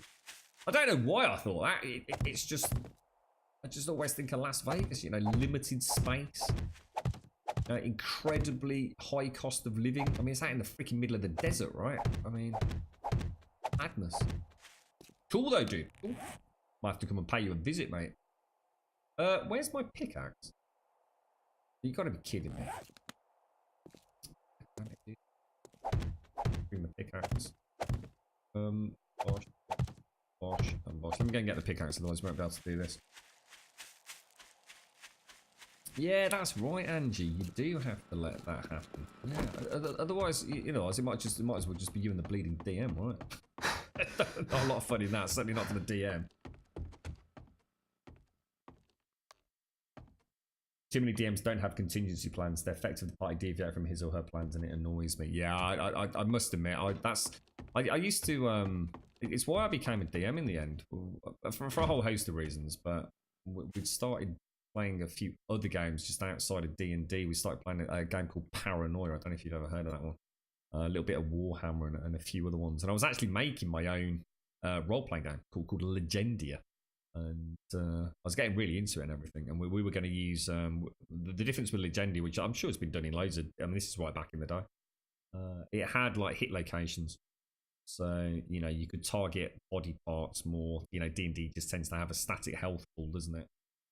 So we added a little bit more to that. And there was one called I think it was called Dragon Warriors as well. We used to play, which is like a series of 6 books, like little novel-sized books. Did anyone ever play Dragon Warriors? That was awesome. That was. Like a beginner's intro to the rule sets. Really good fun. But yeah, so I used to write. They're coming to a lot take of me away, campaigns. haha. I They're used to coming share to them with other take me DMs away. as well. So I used to do painting To the miniatures in funny the Games farm Workshop where life in is the Birmingham beautiful City all Centre. the time, and I'll be happy to see those nice young men in their clean white coats, and they're coming to take me away. Ha ha! You How thought you doing, it Mr. was Serenity? a joke, and so you laughed. You laughed. when Ha I ha. had Ho, said ho. that losing you would make me flip my lid. Nice to see you, Serenity. What are you up to, mate? What's that? Las Vegas is an absolute shithole unless you're on the strip. I'd love to see like what it's like to, imagine actually spend. That's what I was saying. I'd love to spend a day in Las Vegas actually. When you think about the hundreds, thousands, tens of thousands, hundreds of thousands, God knows, I don't know how many people actually work in Las Vegas. And it'd be really interesting to see what it's like to actually spend a day in the life of someone who just simply say works in a restaurant in Las Vegas. Where do you do your shopping? What's it like? How much are the bills? What's the noise levels like? And all the rest of it. It'd be quite interesting, that. Not quite that, Wookie. No, not quite that. Let's just say, let's just say she's not in the house at the minute. Oh, dear, mate. You're right, Serenity. What I used to do as a DM was I rather than have a campaign, I constantly built up stories that essentially were modular, is probably the best way to put it. So I would create an inn, I would create a farm, I would create a cave, I would create a, for want of a, obviously a bit more interesting, but a wizard's tower. And it was just a case of like, getting that flow right. I would create an enclave or something in a wood or a forest. Even something as simple as a bridge, with a troll's lair nearby, again, to give you a simplistic example. So it didn't really matter where the players went. It was as much fun to me to think, this would be a good place. As they coming out of this forest, what are they going to see as they come out of the tree line? This would be a good place for that little small hamlet with that inn that's got that NPC in it. And if they, as they come through the forest, say, okay, well, you come through the, the tree line, and it's just, it's starting to get a little bit dark now. It looks like it's going to be quite a fairly well lit evening. You can see the lanterns just being turned on in the distance. It looks like a very small hamlet. You reckon about 4 or 5 buildings. There's not a lot else you can see. There's the main road running like north to south, which is a few hundred feet away. Blah blah blah, and you naturally the party you're going to be drawn towards that hamlet then. But if they say no, fuck that, we're not going. We don't want to go near anyone. We've got all this loot. We want to get back to that main city, which is where we've got to get back to the the dude who we went on the quest for. And they might not go there. So it didn't matter to me because they were going to get. No matter what happened, they were going to get to that hamlet at some point. Next time it wouldn't be called a hamlet. It'd be called something different. So yeah, I liked that because it made it fun for me. So sometimes we'd end up with a really heavy combat focused session. So the next session, I'd want it to be a little bit more dialogue based. So that kept me interested as a DM. Too many DMs were like so really locked in, mate. It's like, well, no, you sure you don't want to go to the hamlet? No, we want to set up camp here. Well, if you set up camp here, bad things might happen. You know, you sure you don't want to go? And the players are straight away, oh, for fuck's sake, all right, we'll go to the fucking hamlet then, mate. And that's when the players start feeling like choice has been taken away from them. You know, it's a fine balancing act, isn't it? You're right, Simpson. How you doing, mate? Thank you very much for the bits. Super high drug rate and crime rate in Las Vegas. Actually, I should imagine it's like anywhere though, innit? I could say the same thing about inner city Birmingham or London or Manchester. I shouldn't imagine it's any different. Yeah, you think things should be done instantly. The first thing you think or say should go with, we don't discuss everything. Yeah, Grump, yeah, that's cool. It is yeah. Horde night. Are you prepared? Oh, shit. Oh, Are you ready, sir? Oh, Time to bloody bish bash hell. bosh and Thank strudel you ya doodle back to base camp. So much. Thank you so much. You absolute star. You absolute star. Oh my god. I would have been so pissed. I would have been so pissed. You apps. Who was that? Who did that? Whoever did that, you're an absolute freaking god amongst men and women. You really are. Well, let me get all this done. Yeah, that would have proper... I tell you what, that's happening more and more regularly, isn't it, playing this guy? It's because it's an afterthought all night now. It's not the main focus of the game, quite honestly. Throw that down there. We'll keep one of those there. That's going to go down into there. That's going to come down to here. There. Oh, you can go in the tools box. Axe can go down there. Something's not right. Why is something not right? Awesome. Cheers, mate. It's a lot of 7.62 ammo, Grum. How come I've got so many? Oh, hang on, that's the wrong way anyway, isn't it? We want to go this way. Can't see it down. I'll tell you what, let's switch out to... kind of weird, because basically you can provide your own light, the ambient light necessary for night vision, can't you? The only problem is it does wake all the zombies up. DMing is a game of cat and mouse. It is, yeah. There's nothing worse than the DM that lets his shit or her shitty day affect the session. I've been in that situation as a player a few times as well. It's like, for fuck's sake, you're in a shit mood, ain't you? Not what you want to be saying to the DM. Oh, he rattled your cage today. Right, that's it. Roll a d20, you prick. That gelatinous ooze that you killed earlier is actually in your underpants. Cheers, DM. That's brilliant, mate.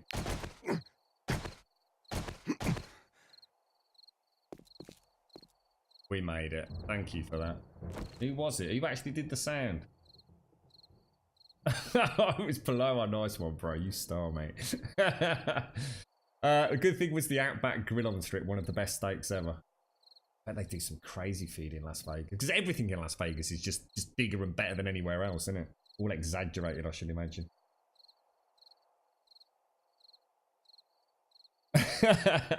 You did, Pixie. You did see. Well, at least you typed it out in chat anyway. They have a restaurant here called the Heart Attack Grill. If you weigh 350 pounds or more, you eat for free. What?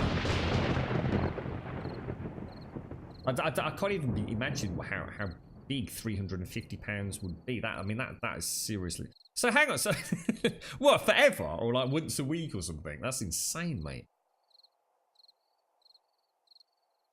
Live next to Nellis Air Force Base, so noise level is a bit shit. Oh, is that why it's 500 quid a month, mate, all inclusive?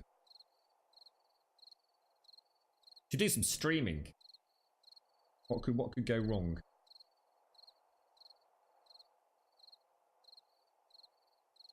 I really enjoyed D&D, Shades. I think it was the people that I met through it that was what made it so special.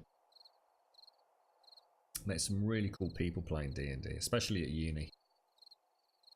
Became quite a close-knit group through something like that, and of course it was a lovely way to spend an evening without spending a lot of money. I was one of the guys that, you know, I mean, when you go to uni, there's a lot of people that are very, very flush. I had a lot of cash, mom and dad helping them out and all the rest of it. I had to work my fucking ass off, mate, just to be able to sort of put myself through, really. So D&D was like a really good way for me to have some fun in without having to spend any money, mate. I mean, D&D is cheap. Well, it's free. You don't have to spend a penny, mate. You need a pen, some dice, and a bit of paper. That's it, mate. So I really enjoyed that. Our group started ever so small, and then you know, other people just started just sitting in, and we ended up going into where we were in our first year dorm, if you like. And there was a guy who had the corner door, which is basically twice the size of all the other rooms, like literally twice the size. So he started getting involved in it. So we used to sit in there. So we might have me as the DM, and we could have anywhere between 4 and 6, or sometimes like people who just pop in for a little bit, like 8 players. And then we could have another 8 to 10 people just listening, watching, listening, and just quietly talking. I loved it. I think it was amazing. It was almost like, I'd tell you what it was like. It was almost like doing your own, I never thought about this. It was almost like our own little theatre. And all the players were the actors.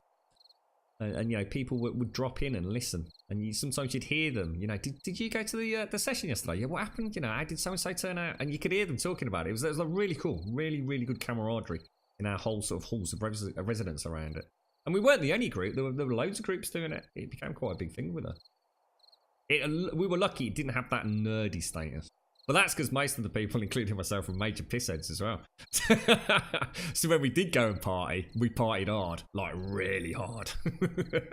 So it wasn't, you know, it wasn't Mr. Nerdy Pants or anything like that. And of course, I was on the rugby team as well, so there was none of that stigma or anything there.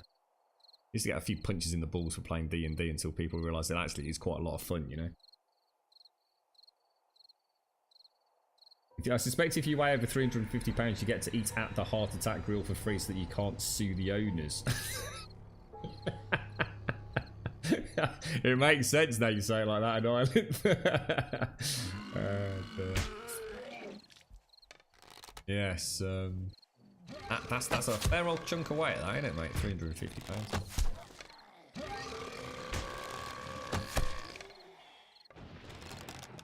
Oh my god, we got a police zombie already. Oh no, that's bad. We need to kill that dude. Is that the one? Oh no, I hope he's not smashing that. Oh yeah. We're all gonna go Pete bloody tongue, mate.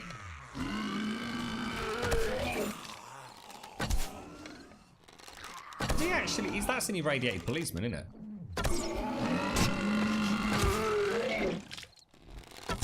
I really need you not to pop. Did he just pop? I hope he didn't.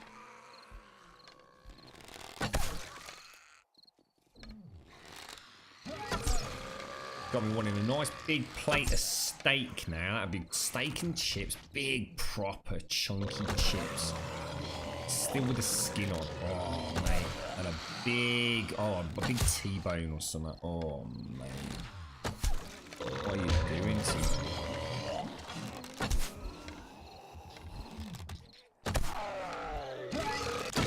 Oh, that's not good. Oh, Jesus, that took out both policemen. Woo! I can see a vulture coming in. Oh, that thing's going to be screeching all night now, isn't it? Yeah, hopefully, once we've got this build done, well, I think I'm going to do some adventuring tomorrow, so it's actually worked out quite nicely. So we'll do some tier 5 questing, just to go and have a bit of fun with it. And then we will, and basically we're going to try and find ourselves, we might do a little bit of a tour in the old Grumcopter to try and find the silencer and the red dot site, which are the 2 things I still haven't found. And then we are going to start building some horde bases. So we're going to start with a slight amendment on the smelting roof using the electric fences. And we'll kind of take it from there, really. See what we can come up with. So we might have to we might do some prep work tomorrow. Like I said, to get a little bit of mining done for ammo. Shit. It's actually going to get in, isn't it? Wow. First time I've seen that. Well, second time, I think. Should have whipped out the old gun, shouldn't I?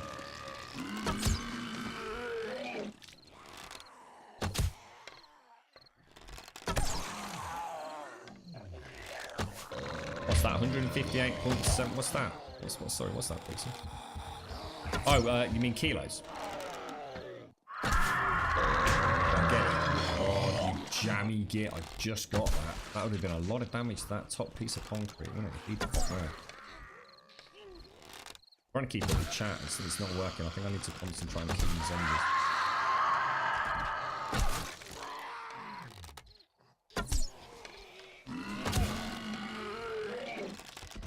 So what is that? So nearly 160 kilos. Wow, that's a lot of kilos, mate. Yeah, 2.2 pounds to a kilo.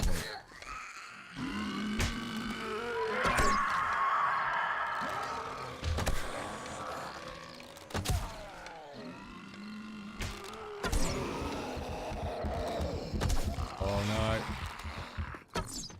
Hot. Oh, I didn't even pull the string all the way back. I just literally half drew it and let go. Lucky git. Lucky git.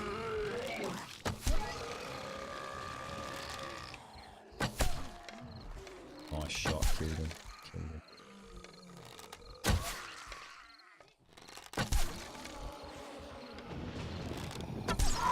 And basically, the only thing that can go wrong with this is the zombie police, isn't it?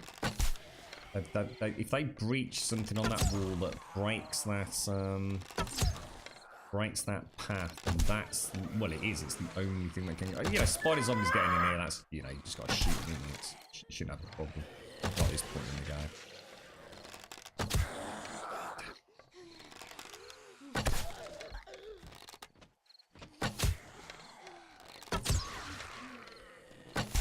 Amazing how much faster I can draw this bow now. I need to remember that. I'm still in slow mode, pre-archery point mode.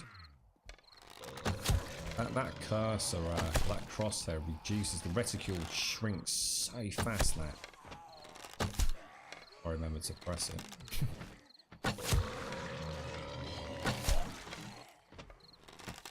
Pure, Barley McGrew, custard dribble plot. It's a bit more relaxing this than playing Anthem. Which isn't saying, you know, I'm not trying to knock Anthem, but I must admit, if I was still playing Anthem now, I should imagine I'd have a very bad headache.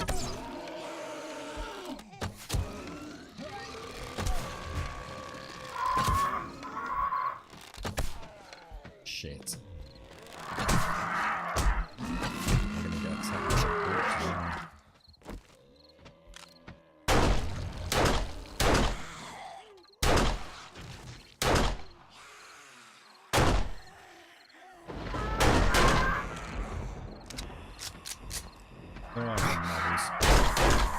Oh, double tap, mate. Double tap.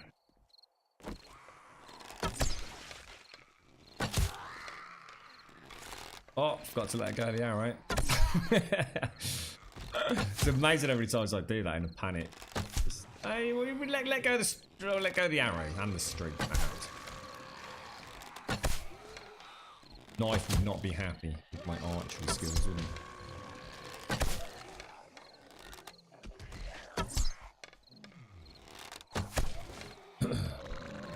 You're nearly 100 kilos, are you, mate?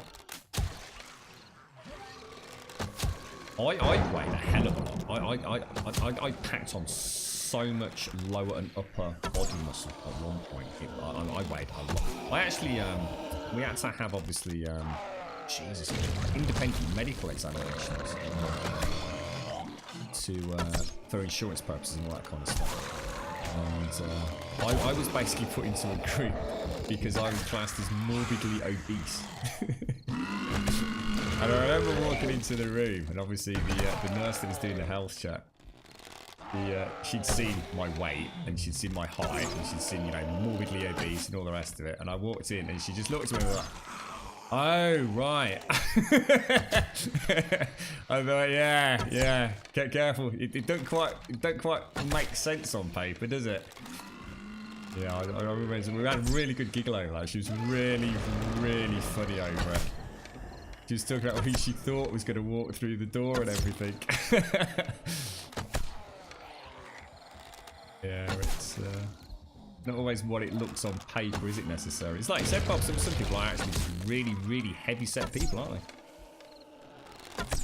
Carry a lot of weight well as well. But, you know, I basically all started because I'd had an injury, basically my knees and back. And I ended up doing a lot of fucking body training. And I got quite into it because I couldn't swim, I couldn't cycle. And I think when you're as focused as you are, I'm going to lose the core block here, guys. We're going to lose the core block. Oh shit, we've got a problem now, lads. We have got a freaking problem. Oh, we've lost it. We've lost the path. We've lost the. Oh, it's. Oh god, I can't move. I can't move. I can't. I'm stuck. I can't move. Oh god. Oh Jesus. I think we're okay because they can still path on the left hand side. Holy shit balls. Oh, that is knackered, mate. We are so screwed. It's unbelievable. Let me, oh god, we've just lost it again. We just lost it again. AK. I need the AK down me. Woo! This is not going well. I need a little bit of breathing room. Lucky we've got the left and right chambers, isn't it? Because they're still only made out of cobblestone, right? Or flagstone, in fact, aren't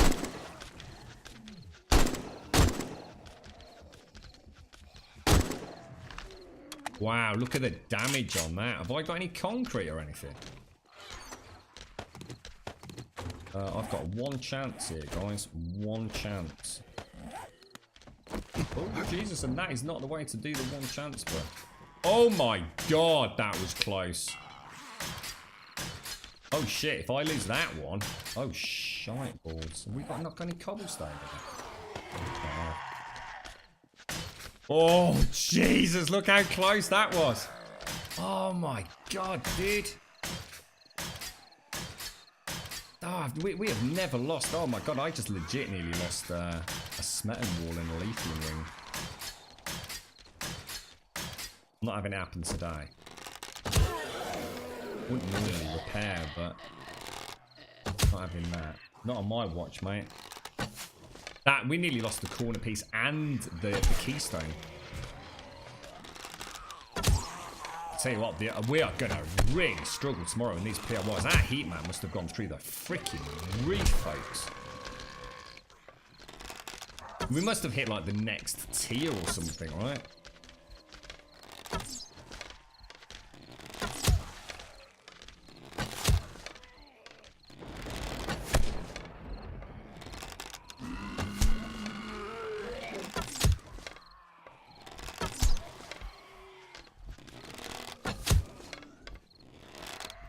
Yeah, I've actually slowly been losing weight over the last probably the last 18 months.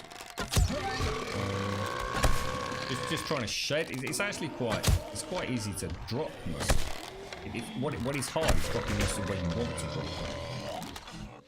Because I'm really enjoying my cardio again, and I just didn't have the.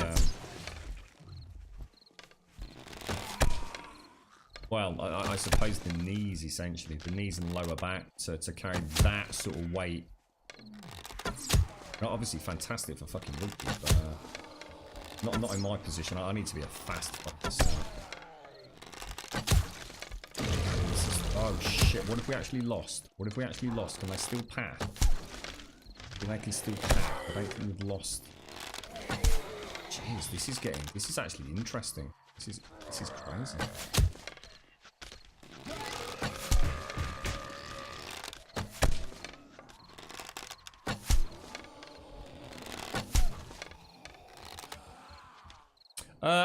To be honest, I'm not entirely sure what's done it. It's not just cops exploding, I don't think. No, I think what's happening is we've had some acid spitting as well. And I think I've had a couple of zombies have got stuck. I think as we start getting more... Because I can't kill them as fast, what happens is we start ending up with a little backlog. And every now and again, you'll notice one slips into the indentation and can't get out. And it looks, for all intents and purposes, it just looks like they're stuck. But they're not. They're actually doing block damage. It just doesn't... I think the animation just isn't there. And, yeah, I think it's a mix of all three, to be honest. I mean, well, obviously, the majority has been taken by exploding policemen, but...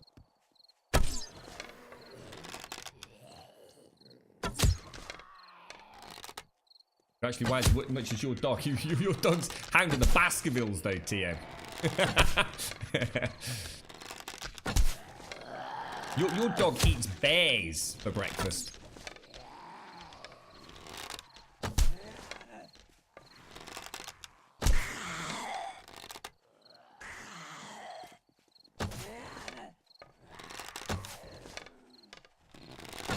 time is it? Oh my god, it's still only 2:39. It's not like we're even near the end yet, is it? Goodness. You've got, it's Doc, wasn't it? I don't know if Doc's in the chat. You've got an interview this weekend, you mate. If you don't catch it, good luck with it, dude.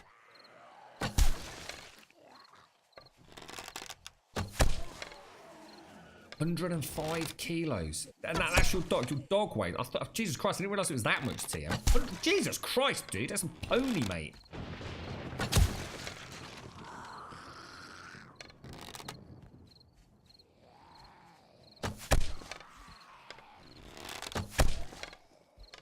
Crazy, bro. Bloody crazy, man.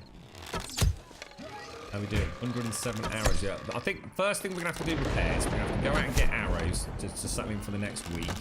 And we're going to, so that'll be the first day after the horde. Then we'll go and do a tier 5 quest. We'll have to just choose the shotgun Messiah.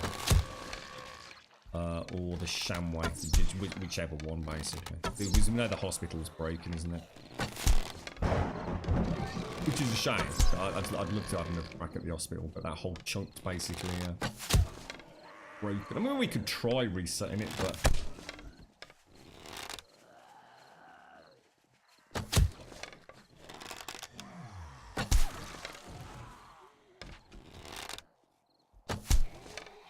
Splat McSplatty Pants. Ooh, smoker. I must admit, that was the best thing I ever did health-wise, was give up smoke. I used to enjoy my smokes, though. God damn, did I enjoy my smokes. It was a very social thing in the UK, smoking. For me. A lot of us that all smoked, and a lot of us met through smoking. As daft as it sounds, I've lost count over the years of the number of people that we got chatting to. Girls, you know, that I've dated, and it all started because they wanted a light for a cigarette.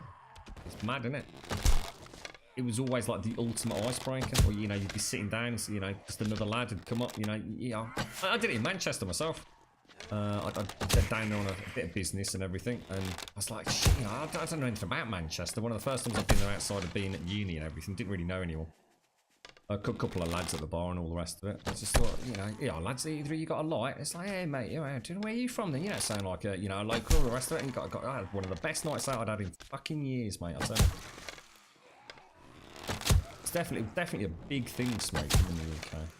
And then of course, it all started changing, so you couldn't smoke inside as well. Obviously not that long ago, so you couldn't smoke inside the pub. So of course, what happened was smokers started becoming even more sociable, because you had to go outside the pub, and some pubs started bringing on, you know, little sort of, what are they called? Like, not I was gonna say pagoda. What am I saying? Pagoda? You know what I mean? Like little tents. What are they called?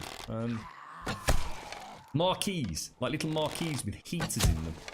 So you used to go outside the back of the pub, which used to be like a trash area or a bin area, but it'd be like a little marquee out there for all the smokers to sit in. So, you know, smokers became friends with other smokers, like.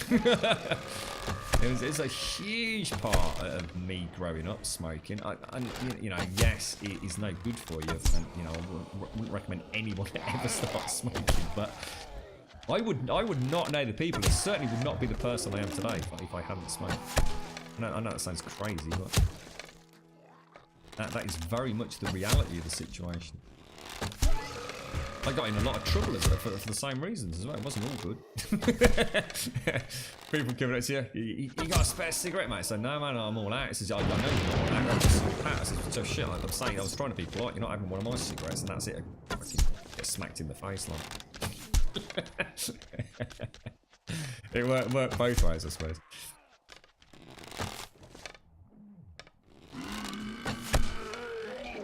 No, I know you are, Flo. No, I know you are. Yeah. I'm just talking about.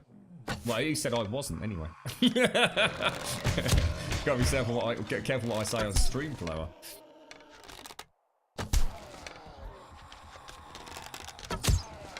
Yeah, I just saw that. 25 hours. I think we'll just finish it, won't we? Oh, Jesus. Yeah, just gonna finish it. So how many hours was that? About 350. Definitely going through 350, 400 hours per horde.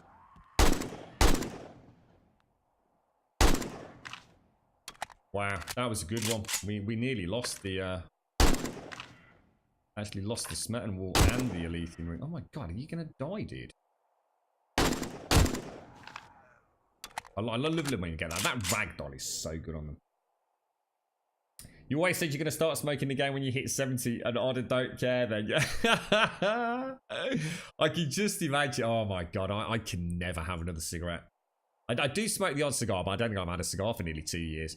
Or certainly over 12 months, let's put it that way. I think it's 2 years, to be honest.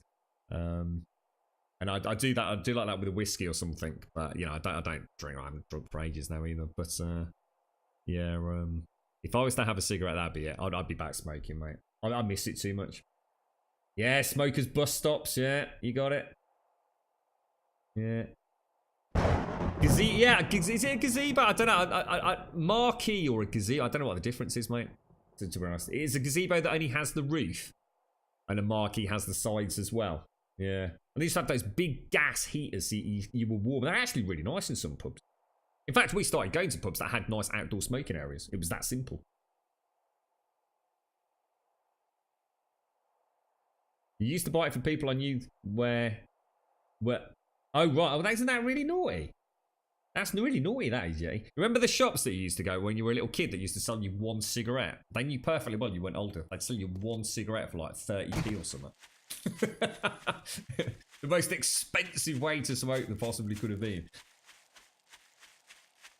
Oh, I tell you what, Plow, I'd have had to have run, dude. You know what I would have done, mate? I'd have gone straight to the roof, onto the gyrocopter and gone. And I think that's the only way we would have made it. I'd dread to think of any damage that would have happened. That would have been catastrophic. Yeah, thanks, Plow. Big shout. Between you and Zar, you've saved my ass a few times, mate.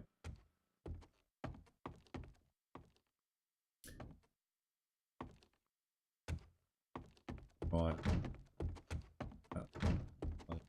Right, boys and girls, I am going to leave it there because I think that's a really nice spot for us to come back into tomorrow. We've done a lot of streaming today. I think we've done about 13, 14 hours of streaming. Haven't we?